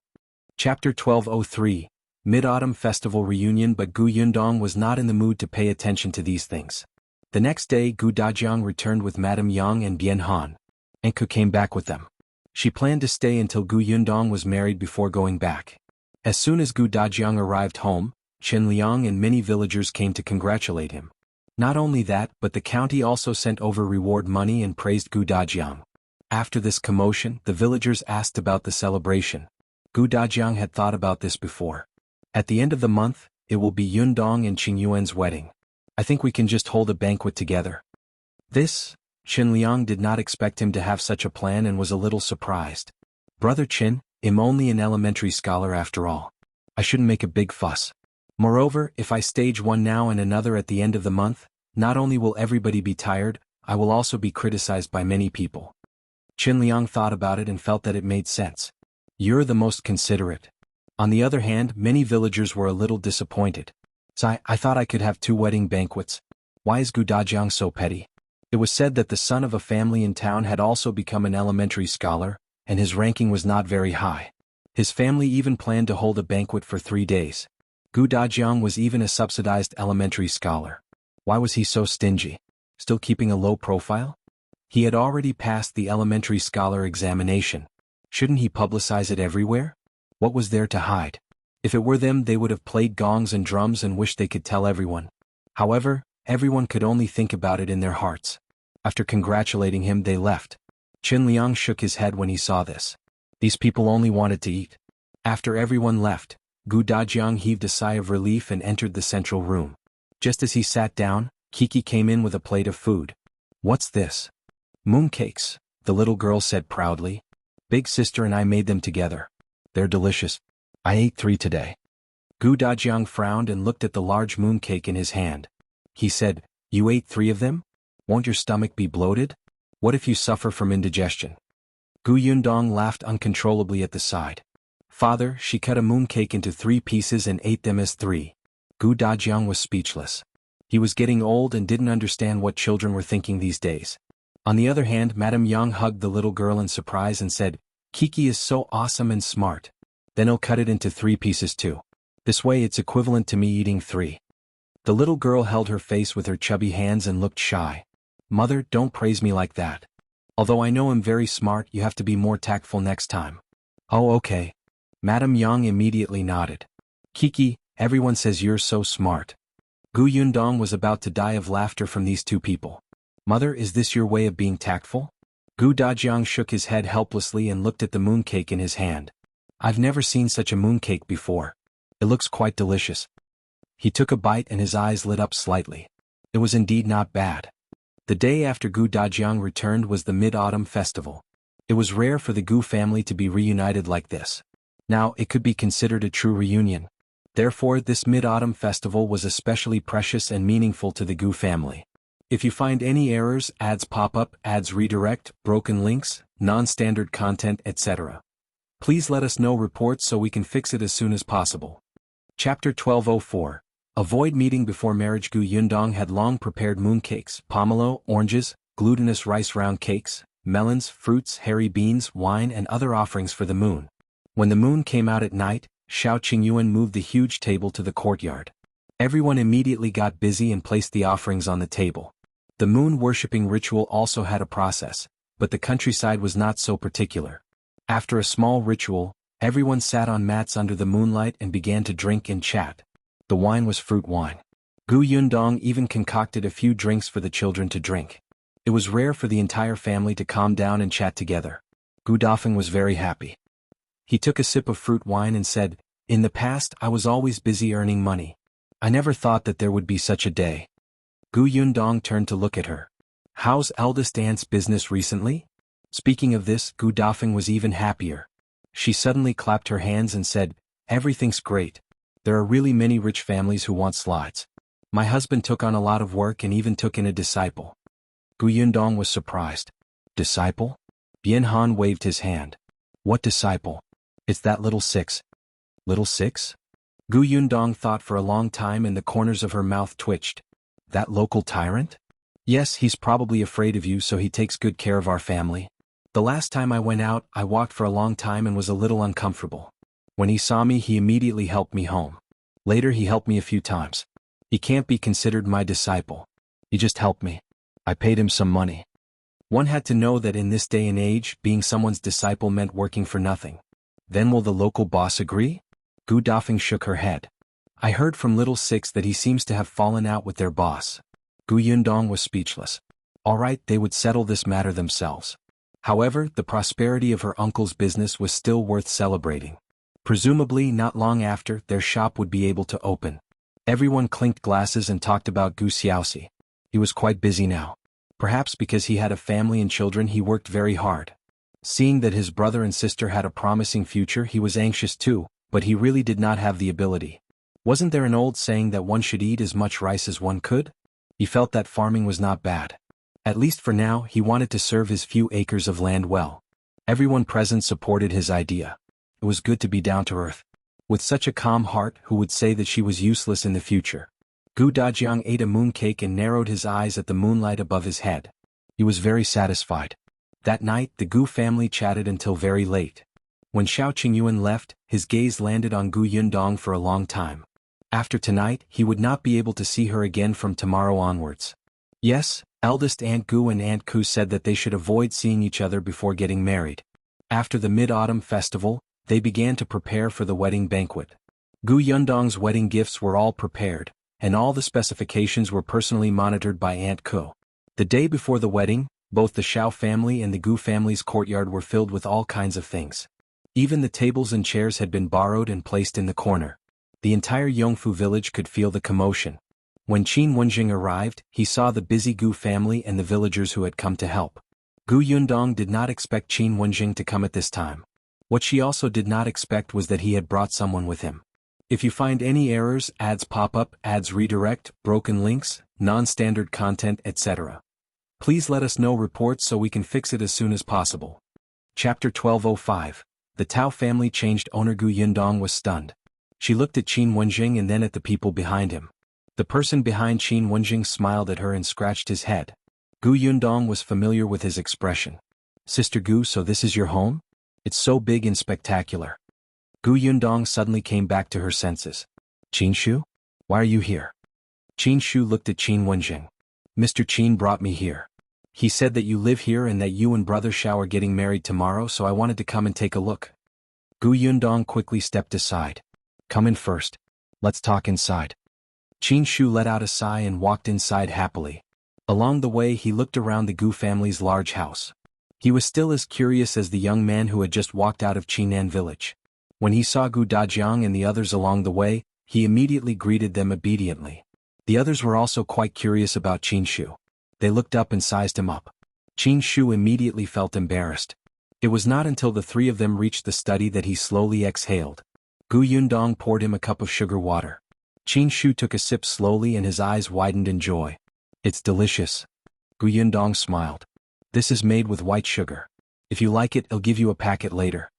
Qin Shu did not know in the past. Later on, when he was on the mountain, he had more or less heard that white sugar was a precious thing. He immediately shook his head. When he lowered his head to drink tea, he began to take small sips. Gu Yundong laughed and looked up at Qin Wenzheng. "Isn't Qin Shu on the mountain? Why did you bring him here?" Qin Wenzheng also took a sip of tea. After a moment he said, "The Tao family has changed owners." Gu Yundong was stunned. Then her eyes lit up. "Tao Feng and Tao Yen pushed Master Tao out?" "Yes." Qin Wenzheng nodded. My original intention was to use Master Tao's accident to lure out the person behind him. Things were indeed progressing very smoothly. Just as Master Tao was about to be replaced by his two sons, someone helped him from behind. Unfortunately, with me around, Tao Feng and Tao Yen were naturally prepared. Even if Master Tao had someone to help him, he only struggled a little. That person saw that Master Tao was in a hopeless situation and directly treated him as an abandoned pawn to silence him. Gu Yundong was stunned. Master Tao is dead? Yes, he was poisoned to death. That person was probably angry that Tao Feng and Tao Yen had ruined his plans and wanted to pin the crime of angering Master Tao to death on the two of them. Therefore, Master Tao vomited blood when he quarreled with Tao Feng and died on the spot. Fortunately, Tao Feng and Tao Yen were prepared. They immediately found a doctor to treat him and confirmed that Master Tao had been poisoned to death. But who was the murderer? It was still an unsolved case. It was just stored in the government's records. As for Tao Xing, he didn't have much of a future in the first place. He only did this because Master Tao doted on him. Now that Master Tao was dead, old Madame Tao was sick in bed from anger, and Madame Tao had been sent to prison because she had killed the late wife many years ago. Tao Xing did not even have the courage to avenge his parents in the face of the two brothers, who were united and aggressive. Tao Feng sent him straight to the villa and let him guard a small dilapidated villa for the rest of his life. The Tao family's matter ended, and the mastermind who killed Master Tao fell into Qin Wenzheng's eyes. Qin Wenzheng chased the guy all the way into the mountain. If you find any errors, ads pop up, ads redirect, broken links, non-standard content, etc., please let us know reports so we can fix it as soon as possible. Chapter 1206. Qin Wenzheng is leaving. However, that person disappeared after entering the mountain. If not for Qin Shu's help, I'm afraid we would have returned empty-handed this time. As Qin Wenzheng spoke, he looked at Qin Shu, who was eating pastries curiously. The latter immediately retracted his hand, feeling extremely embarrassed. Gu Yundong quickly pushed the plate in front of him. Eat them. I specially brought them over for you to eat. If you refuse them, you won't be treating me as your sister. Qin Shu hurriedly grabbed two and stuffed them into his mouth. Qin Wenzheng laughed and continued, Qin Shu is familiar with the mountains. He also saw that person enter the mountains with his own eyes. There's a stronghold in the mountains. Qin Shu brought our people secretly into the stronghold and found a secret passage. Through that secret passage we found a mine. Gu Yundong's eyes widened. A mine? It's not a very big mine, Qin Wenzheng said. But that's an iron mine. Those people captured many people to mine for them. The iron ores from the mine are used to forge weapons. The village Qin Shu is in is only the outermost area. The food in the mine was transported through that village. If not for that secret passage, we wouldn't have been able to find that small mine. This was also the reason why Qin Wenzheng didn't take action when he learned about this stronghold from Gu Yundong. Even if they had taken down this small village back then, it would have been useless. There were only about 10 families in the village, and at most they would have been accused of being bandits. However, in this way they would never be able to find that small mine. At this point, Qin Wenzheng couldn't help but heave a sigh of relief. I told you before that I was in Fengkai County to investigate something. Actually, it was for this mine. Back then, someone risked his life to escape from the small mine. Coincidentally, I met him. Unfortunately, that person died before he could say the exact location. He reported this matter to the current emperor, who was still the crown prince at that time. The emperor asked him to find out the location of the mine, so he stayed in Fengkai County as a teacher. Gu Yundong was enlightened. So that was the case. No wonder Qin Wenzheng had asked Shao Qingyuan a few times about the Nine Tigers Mountain. No wonder Dai Wenhua had asked Shao Qingyuan to bring them deep into the Nine Tigers Mountain in the name of hunting. Unfortunately, the Nine Tigers Mountain was too big, and there were many dangerous beasts inside. It was too difficult to find such a hidden mine. Fortunately, there was a huge breakthrough. However, Qin Wenzheng still sighed. Unfortunately, we found the mine, but we didn't find the person behind it. We only know that that person is in the capital. Gu Yundong suddenly realized something. Her eyes flickered and she asked in a low voice, You are going back to the capital? Yes. As expected. Gu Yundong felt a little reluctant. Although they usually argued and despised each other, they were already friends. They had worked together more than once or twice. She had helped Qin Wenzheng a few times, and Qin Wenzheng similarly did not treat her as an outsider and protected her the entire time. But don't worry. Even if I leave, no one will dare to touch your workshops now. Not to mention anything else, the few big families in the county have a good relationship with you. Wasn't that so? There was no need to mention the Liu family. The Pring family also took good care of Gu Yundong. Without Master Tao in charge of the Tao family, they were also very friendly to Gu Yundong. The Zhang family was even directly destroyed. The new pastry shop in the county had already formed a cooperative relationship with Gu Yundong. If you find any errors, ads pop up, ads redirect, broken links, non-standard content, etc., please let us know reports so we can fix it as soon as possible. Chapter 1207. Bring Qin Shu along. Speaking of which, Qin Wenzheng had never seen a small workshop with such connections. Moreover, Gu Yundong and Shao Qingyuan were not easy to bully. Therefore there was nothing to worry about when Qin Wenzheng left this time. Gu Yundong sighed inwardly and asked in a low voice, "When are you leaving?" "I will leave after you get married. The emperor has already issued a decree to urge me to return to the capital. As for my students, they are still studying in the school for the time being. Mr. Fan is still around, but the school won't be open at the end of the year. I will arrange for other students to go to Dongyi Academy. I've already spoken to the dean there. As for Yunshu and Yuanji, I still have to ask for your opinions." Yes, this was also a problem. Gu Yundong frowned. "There's no hurry. They'll discuss it with father and the others later." "All right." Qin Wenjing nodded.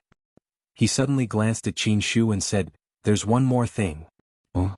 I plan to bring Qin Shu with me to the capital." Gu Yundong was stunned and turned to look at Qin Shu. Qin Shu was so shocked that he forgot to eat his pastries.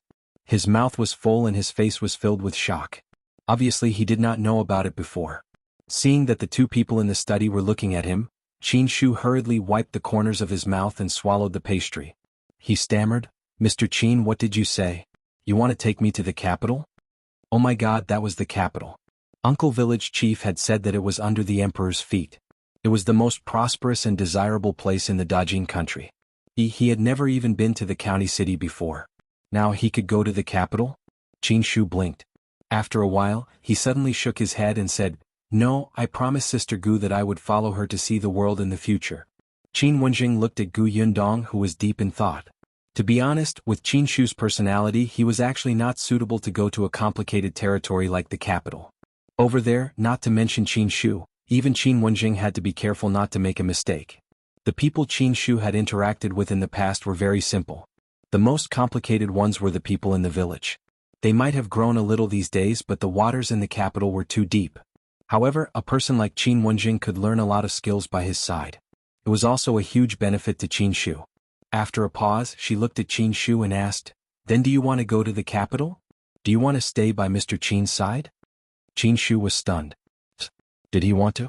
Should he say yes or no? Qin Shu glanced at Qin Wenjing. Actually, this Mr. Qin was very powerful. Back on the mountain, he had personally seen Mr. Qin calmly commanding others. He had watched as the man faced the leader of the mine with a sword without changing his expression. Mr. Qin seemed to be very powerful, 100 times more powerful than anyone he had ever seen. Qin Shu wanted to follow him. He wanted to learn from him. Alright, Gu Yundong did not need him to answer. Just by looking at his eyes, she could tell what he was thinking. After all, this person really did not know how to hide himself. Alright, then you can follow Mr. Qin. From now on you should learn more and talk less, okay? Watch more, learn more, and speak less. These words would accompany Qin Shu's growth in the future, causing him to be pulled back a few times before making mistakes. Qin Shu nodded vigorously. This matter was settled just like that. If you find any errors, ads pop up, ads redirect, broken links, non-standard content, etc., please let us know reports so we can fix it as soon as possible. Chapter 1208. Big Day. Qin Wenjing told her not to worry.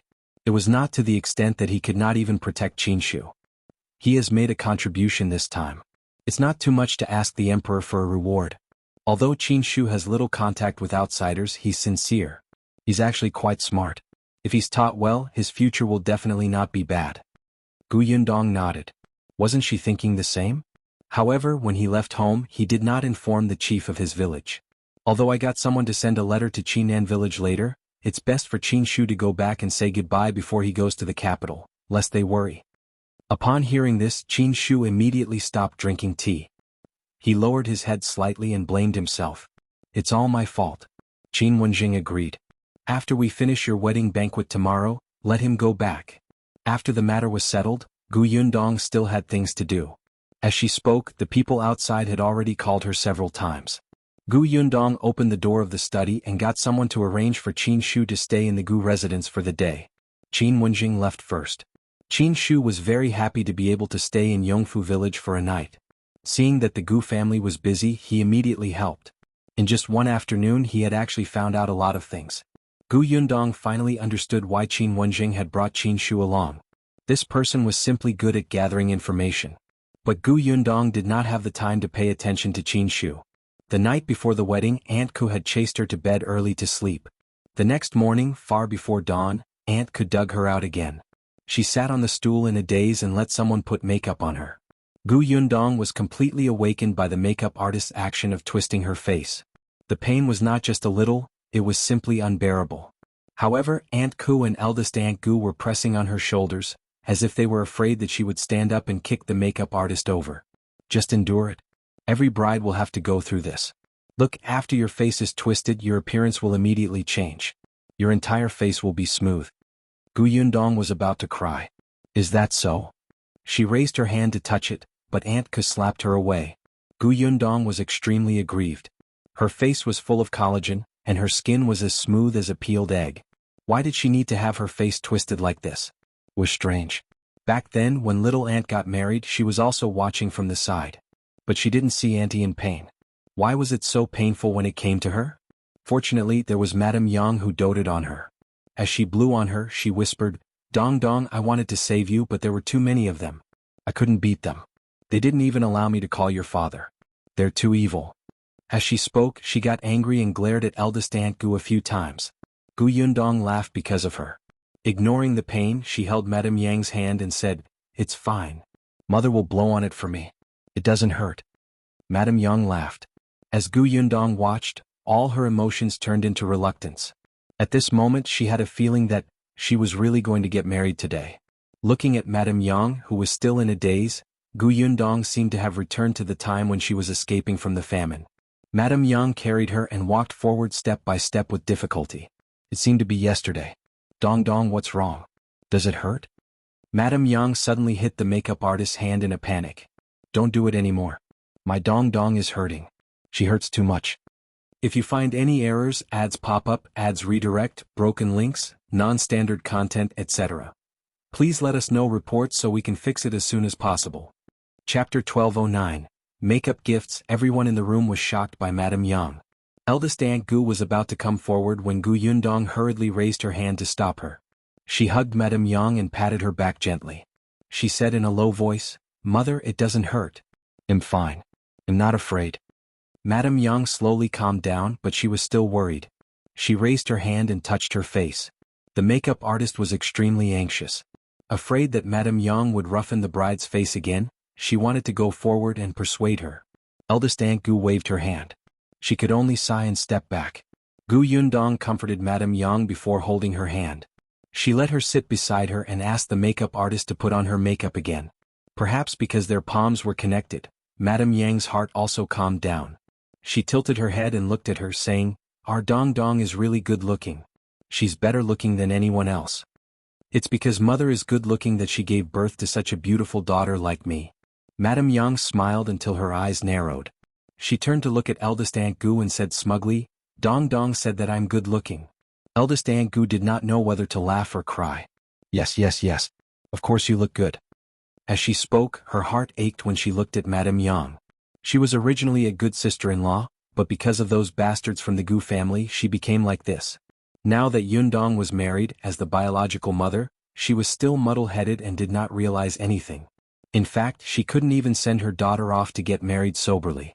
She couldn't talk to Yundong on the night before she got married like other mothers and tell her what to pay attention to when she got married, let alone prepare a dowry for her daughter personally. In the future, when her illness was cured, this matter would probably become her greatest regret. Eldest Aunt Gu thought about it and could not bear to stay any longer, so she left the room. However, after a while, she came in again with a smile on her face. "Guests are here. Old Master Liu's family is here." It was still early. Old Master Liu had a good relationship with Gu Yundong and came quite quickly. Gu Yundong looked up and saw Liu Yan enter happily. As soon as she entered, her eyes lit up. "Yundong is so beautiful today that I can't move my eyes." "Sister Liu, you're exaggerating." Gu Yundong let her sit. However, Lu Yen called for a maid behind her and handed over a box. I'm not exaggerating. Everyone's eyes are bright. Here, this is a makeup gift for you. Keep it well. Gu Yundong was stunned. She opened the box and saw a whole set of makeups inside. Before she could say anything, the others in the room widened their eyes. At this moment, in addition to eldest Aunt Gu and the others, there were also a few wives from the village.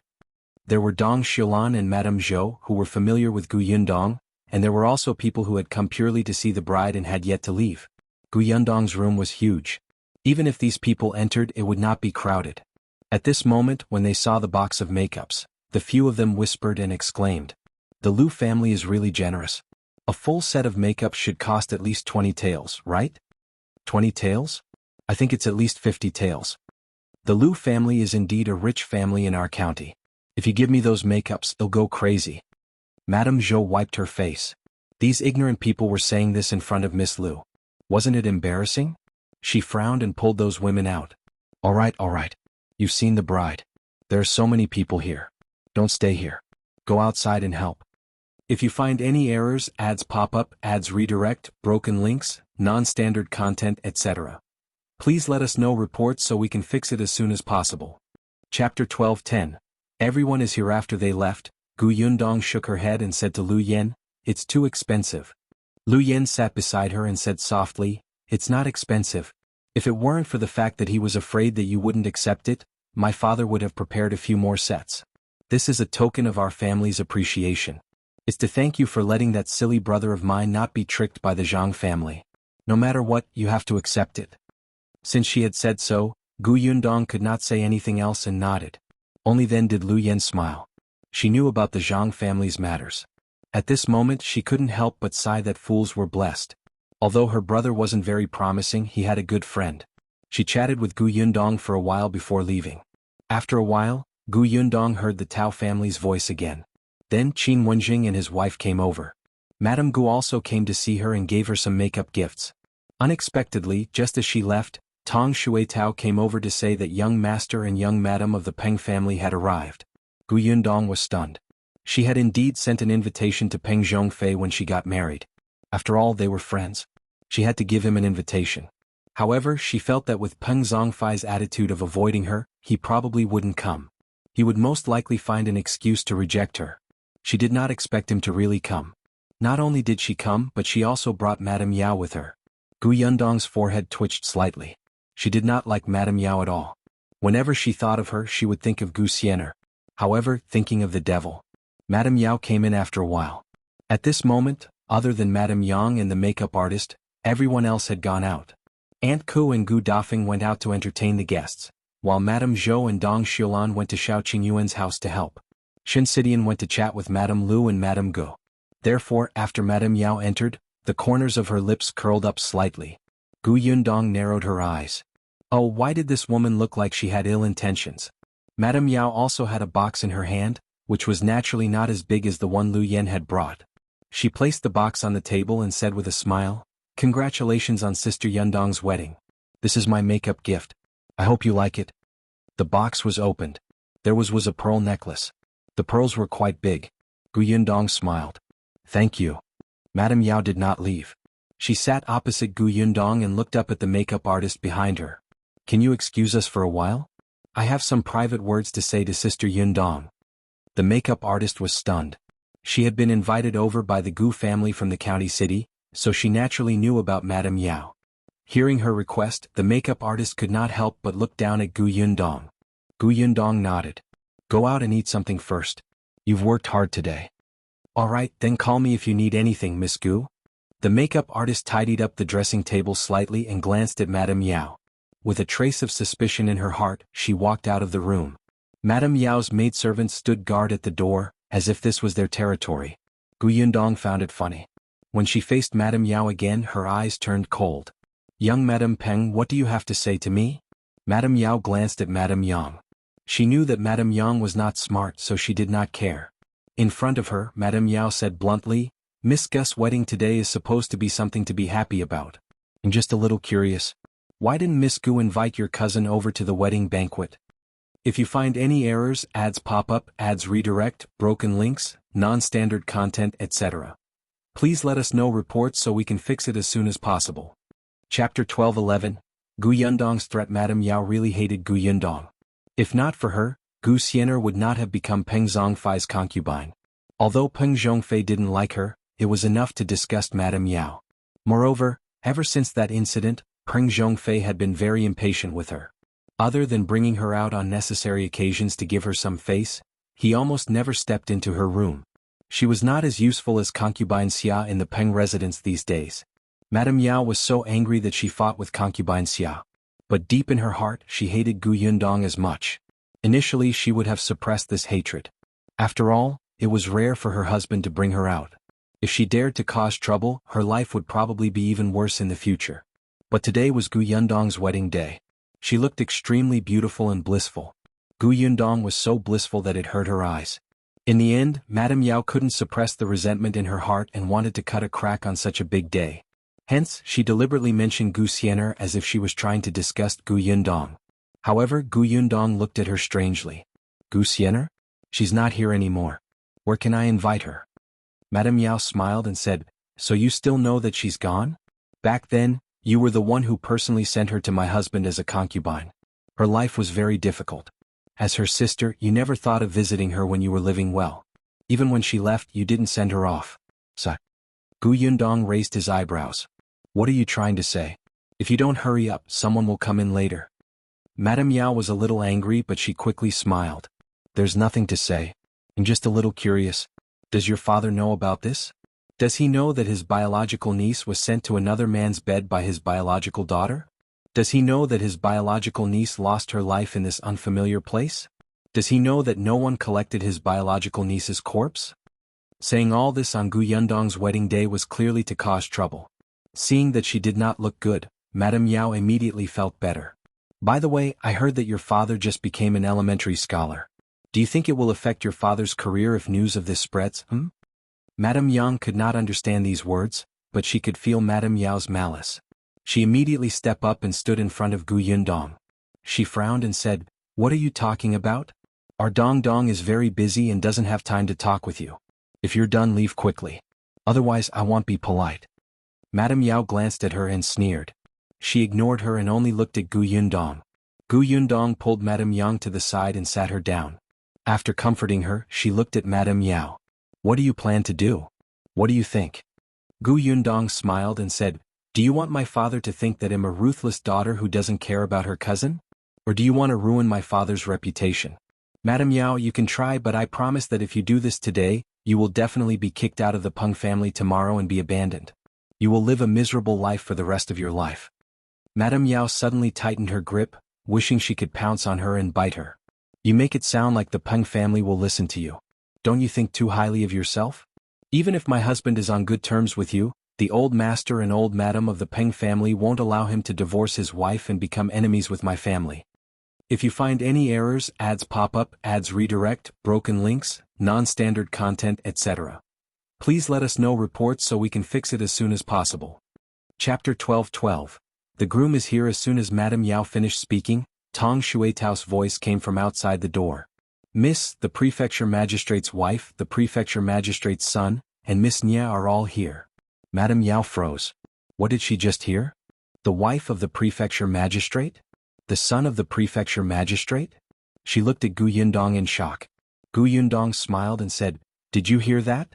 Do you still think that the Peng family will not divorce you? Or do you think that your maternal family will dare to bring you back after you are divorced? Madame Yao suddenly stood up and looked at Gu Yundong in disbelief. That's impossible. Do you know the prefecture magistrate's wife? What? She was just a little girl who had escaped from the famine. Even if she had some means and could earn some money, how could she know these influential people? Moreover, the prefecture magistrate's wife came to attend her wedding in person? Gu Yundong smiled. You have been in the residence for too long.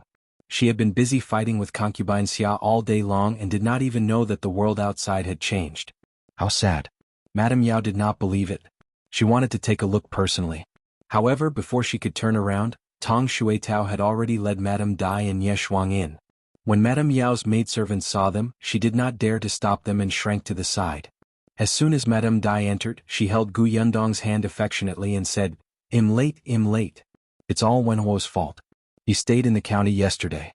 When he woke up in the morning, he insisted on going to the wonton shop in the east of the city to eat wontons. He said that he had eaten once last time and even wanted to drag us along. Gu Yundong smiled and said, "It's not too late. It's not the auspicious time yet. I already told you to stay in my house yesterday, but you had to stay in the county city. How inconvenient. Don't. It's too troublesome for a bunch of people like us to stay in your house. It's fine to stay in an inn. Last time, I went to your house and walked around Yongfu village. I hadn't seen much of the county city yet, so I could take this time to stroll around. There were more than 3 people when Madame Dai and the others went out. There were also more than 10 maidservants, old women, guards, and coachmen." Nie Shuang nodded. That's right. The county city is quite fun." Madame Dai hurriedly brought her gifts over. She had given the bride a pair of jade bracelets. One look and everybody could tell that they were of very good quality. They must be very expensive. Nie Shuang had given the bride a hairpin. According to her, she had bought it when she went back to the capital last time. She had liked it at first glance and felt that it was especially compatible with Gu Yundong. She had brought it back and was waiting to use it today. She also brought a pair of earrings that Miss Bao had given her. Miss Bao had something to do at home, so she did not attend her marriage. The room was filled with laughter. It was obvious that they were very close. Madame Yao, who had already retreated to a corner, felt her entire body turn cold. She had seen Madame Dai before. It was definitely Madame Dai. There was also Miss Nya. In the prefecture capital's Nya residence, she was someone the Peng family did not dare to reach. They actually had such a good relationship with Gu Yundong? How was that possible? If Gu Yundong's backer was them, then the Peng family might really abandon her. Gu Yundong took the time to glance at Madame Yao. Madame Yao's expression changed drastically and she suddenly lowered her head. Gu Yundong knew that she would not dare to cause trouble again. Madame Dai was a meticulous person. She also looked at Madame Yao, but she did not say anything. Instead, she spoke patiently to Madame Yang. At this moment, there was the commotion of the groom coming to pick up the bride. "The groom is here. If you find any errors, ads pop up, ads redirect, broken links, non-standard content, etc. Please let us know reports so we can fix it as soon as possible." Chapter 12:13. Blocking the door with a splash, many people rushed in. Eldest Aunt Gu asked Gu Yundong to quickly cover her head. She sat by the bed and waited quietly. Madame Dai, Nie Shuang, and the others also walked out of the room. Madame Yao also took advantage of the chaos to go out. She didn't dare to have any other thoughts. She went out to look for Peng Zhongfei, but she didn't expect to hear that Peng Zhongfei had gone to the Shao family. She immediately felt choked in her heart and almost spat out a mouthful of blood. She wanted to leave the Gu family, but the door was already closed. There was a group of people blocking the door. There were 3 small stools with 3 people sitting on them. Yunshu, Yunke, and Yuanji sat facing the door like vanguards. Behind them stood the Zheng siblings, Niu Dan and Lu Dan, as well as Lu Yi, Qin Anning, Lu Hongqiao, and the other children. The people who came to watch the show were stunned. They did not expect that the people blocking the door were all children. This made Gu Xiaoxi, Qin Shu, Nie Shuang, Shen Sidian, and the others who had originally planned to stop them retreat to the back. The corners of their mouths twitched as they looked at this group of children. The onlookers laughed out loud. The entire courtyard was bustling with activity. Madame Dai watched from afar and could not help but say to Aunt Ku, "Can the children block it? With those children around, the people outside won't dare to push the door open." Madame Dai raised her eyebrows. That was true. As she was thinking, a loud shout came from outside the door. "The groom is here to pick up the bride. Open the door." Upon hearing this energetic voice, everybody knew that it was Lu Wei. Yunshu, who was sitting in the middle of the stools, stood up from the small stool. With his hands on his hips, he shouted outside the door, "If you want to marry my sister, you have to pass my tests first." Yes, pass the tests first." The children's tender voices followed. Lu Wei, who was outside the door, laughed. He moved closer to the nervous Shao Qingyuan and said, "Don't worry. I've already asked Lu Yi to inquire about the tests from Yunshu. It's just poetry and poking and such. You have Brother Dai and me by your side. We can help you through." With that, he shouted at the door, "All right, then set the questions. All right, listen up." Yunshu patted his new clothes and coughed lightly. He raised his chin slightly and made a very handsome posture for himself before saying, "May I ask why a shop assistant's son has never called him father?" Everyone was speechless. Shao Qingyuan slowly turned his head and looked at Lu Wei, who was eager to answer but turned stiff because of the unexpected question. Poetry and poking? Lu Wei slowly closed his chin and laughed dryly. I was deceived by that brat Louis. That spy. Hee. Dai Wenhua couldn't help but roll his eyes and say, think of the answer first. Lu Wei nodded. Yes. Think about the answer first. Then he shouted at Shao Wen, Shao Wu, Shao Shuang, Shao Quan, the two Tao brothers, Ping Zhongfei, and a large group of villagers who had come to watch the show. Everyone helped think about it. Not only them, but even the people behind the door were lowering their heads to think of the answer. What was going on? Why didn't his son call him father? I got it. Lu Wei shouted from outside the door. Because the shop assistant doesn't treat his son well. His son hates him and refuses to call him father. If you find any errors, ads pop up, ads redirect, broken links, non-standard content, etc., please let us know reports so we can fix it as soon as possible. Chapter 12-14, Brainstorm. No. Yunshu shook his head. Next. Dai Wenhua frowned and guessed, could it be because this child was adopted by the shop assistant? He hasn't had the time to change his words? That's not right either. Peng Zhongfei immediately shouted, I know. It must be because this shop assistant was cheated on by his wife. This son belongs to old Wang next door. Everyone was speechless. Shao Qingyuan, Lu Wei, Dai Wenhua, and the others silently turned to look at Peng Zhongfei. They had the urge to beat him up. Lu Wei even reached out and pointed at him. Are you stupid? How could a child like him come up with such a question? Peng Zhongfei was unconvinced. Do you dare to say that you didn't have such thoughts just now? Anyway, this was the first answer that came to his mind after he heard the question. Lu Wei and the others fell silent. To be honest, they also felt that this was the standard answer. However, Yunshu snorted again. That's not right. None of them were right? Everyone could only lower their heads and start thinking hard. Shao Qingyuan's fingers moved slightly and he suddenly smiled. Lu Wei's eyes were sharp. He immediately asked, did you think of it? Yes. Shao Qingyuan nodded and took a step forward. He didn't have a loud voice like Lu Wei, but when he spoke, his voice was powerful. Because the shop assistant is a female. Her son naturally can't call her father. Everyone was stunned for a moment before clapping. That's right, why didn't they think of it? Wasn't there a few female workers in Gu Yundong's milk tea shop? Even Madame Dai and Ye Shuang had enlightened expressions. To think that they were the owners of the milk tea shop. They did not think of such a simple answer. Yunshu was slightly satisfied. Yes, you got the first question right. The people outside the gate instantly became excited. Very good. The first battle had been won, and everything would definitely be smooth sailing in the future. Everyone was full of confidence as they waited for the second question. The second question was set by Yuanji. May I ask, Denyo looks ordinary and there's nothing special about him, but he wouldn't blink for hours. How does he do it? Everyone was speechless. Where did you guys find these strange questions? How are you going to answer them? Lu Wei racked his brains for a moment and said, I understand. Denyo has an eye disease. That's not right. Dai Wenhua said, Denyo is holding his eyelids with small wooden sticks. That's not right either. Peng Zhongfei said, Denyo died with his eyes open. Everyone was speechless. What did you say? Do you dare to say it again? Lu Wei turned around and dragged Peng Zhongfei away. This is a wedding and you're talking about cheating and dying. You probably have a grudge against bride and bridegroom, right? Peng Zhongfei felt wronged. All of you are sanctimonious. Could it be that you don't think so? I don't believe it. After Lu Wei dealt with Peng Zhongfei, he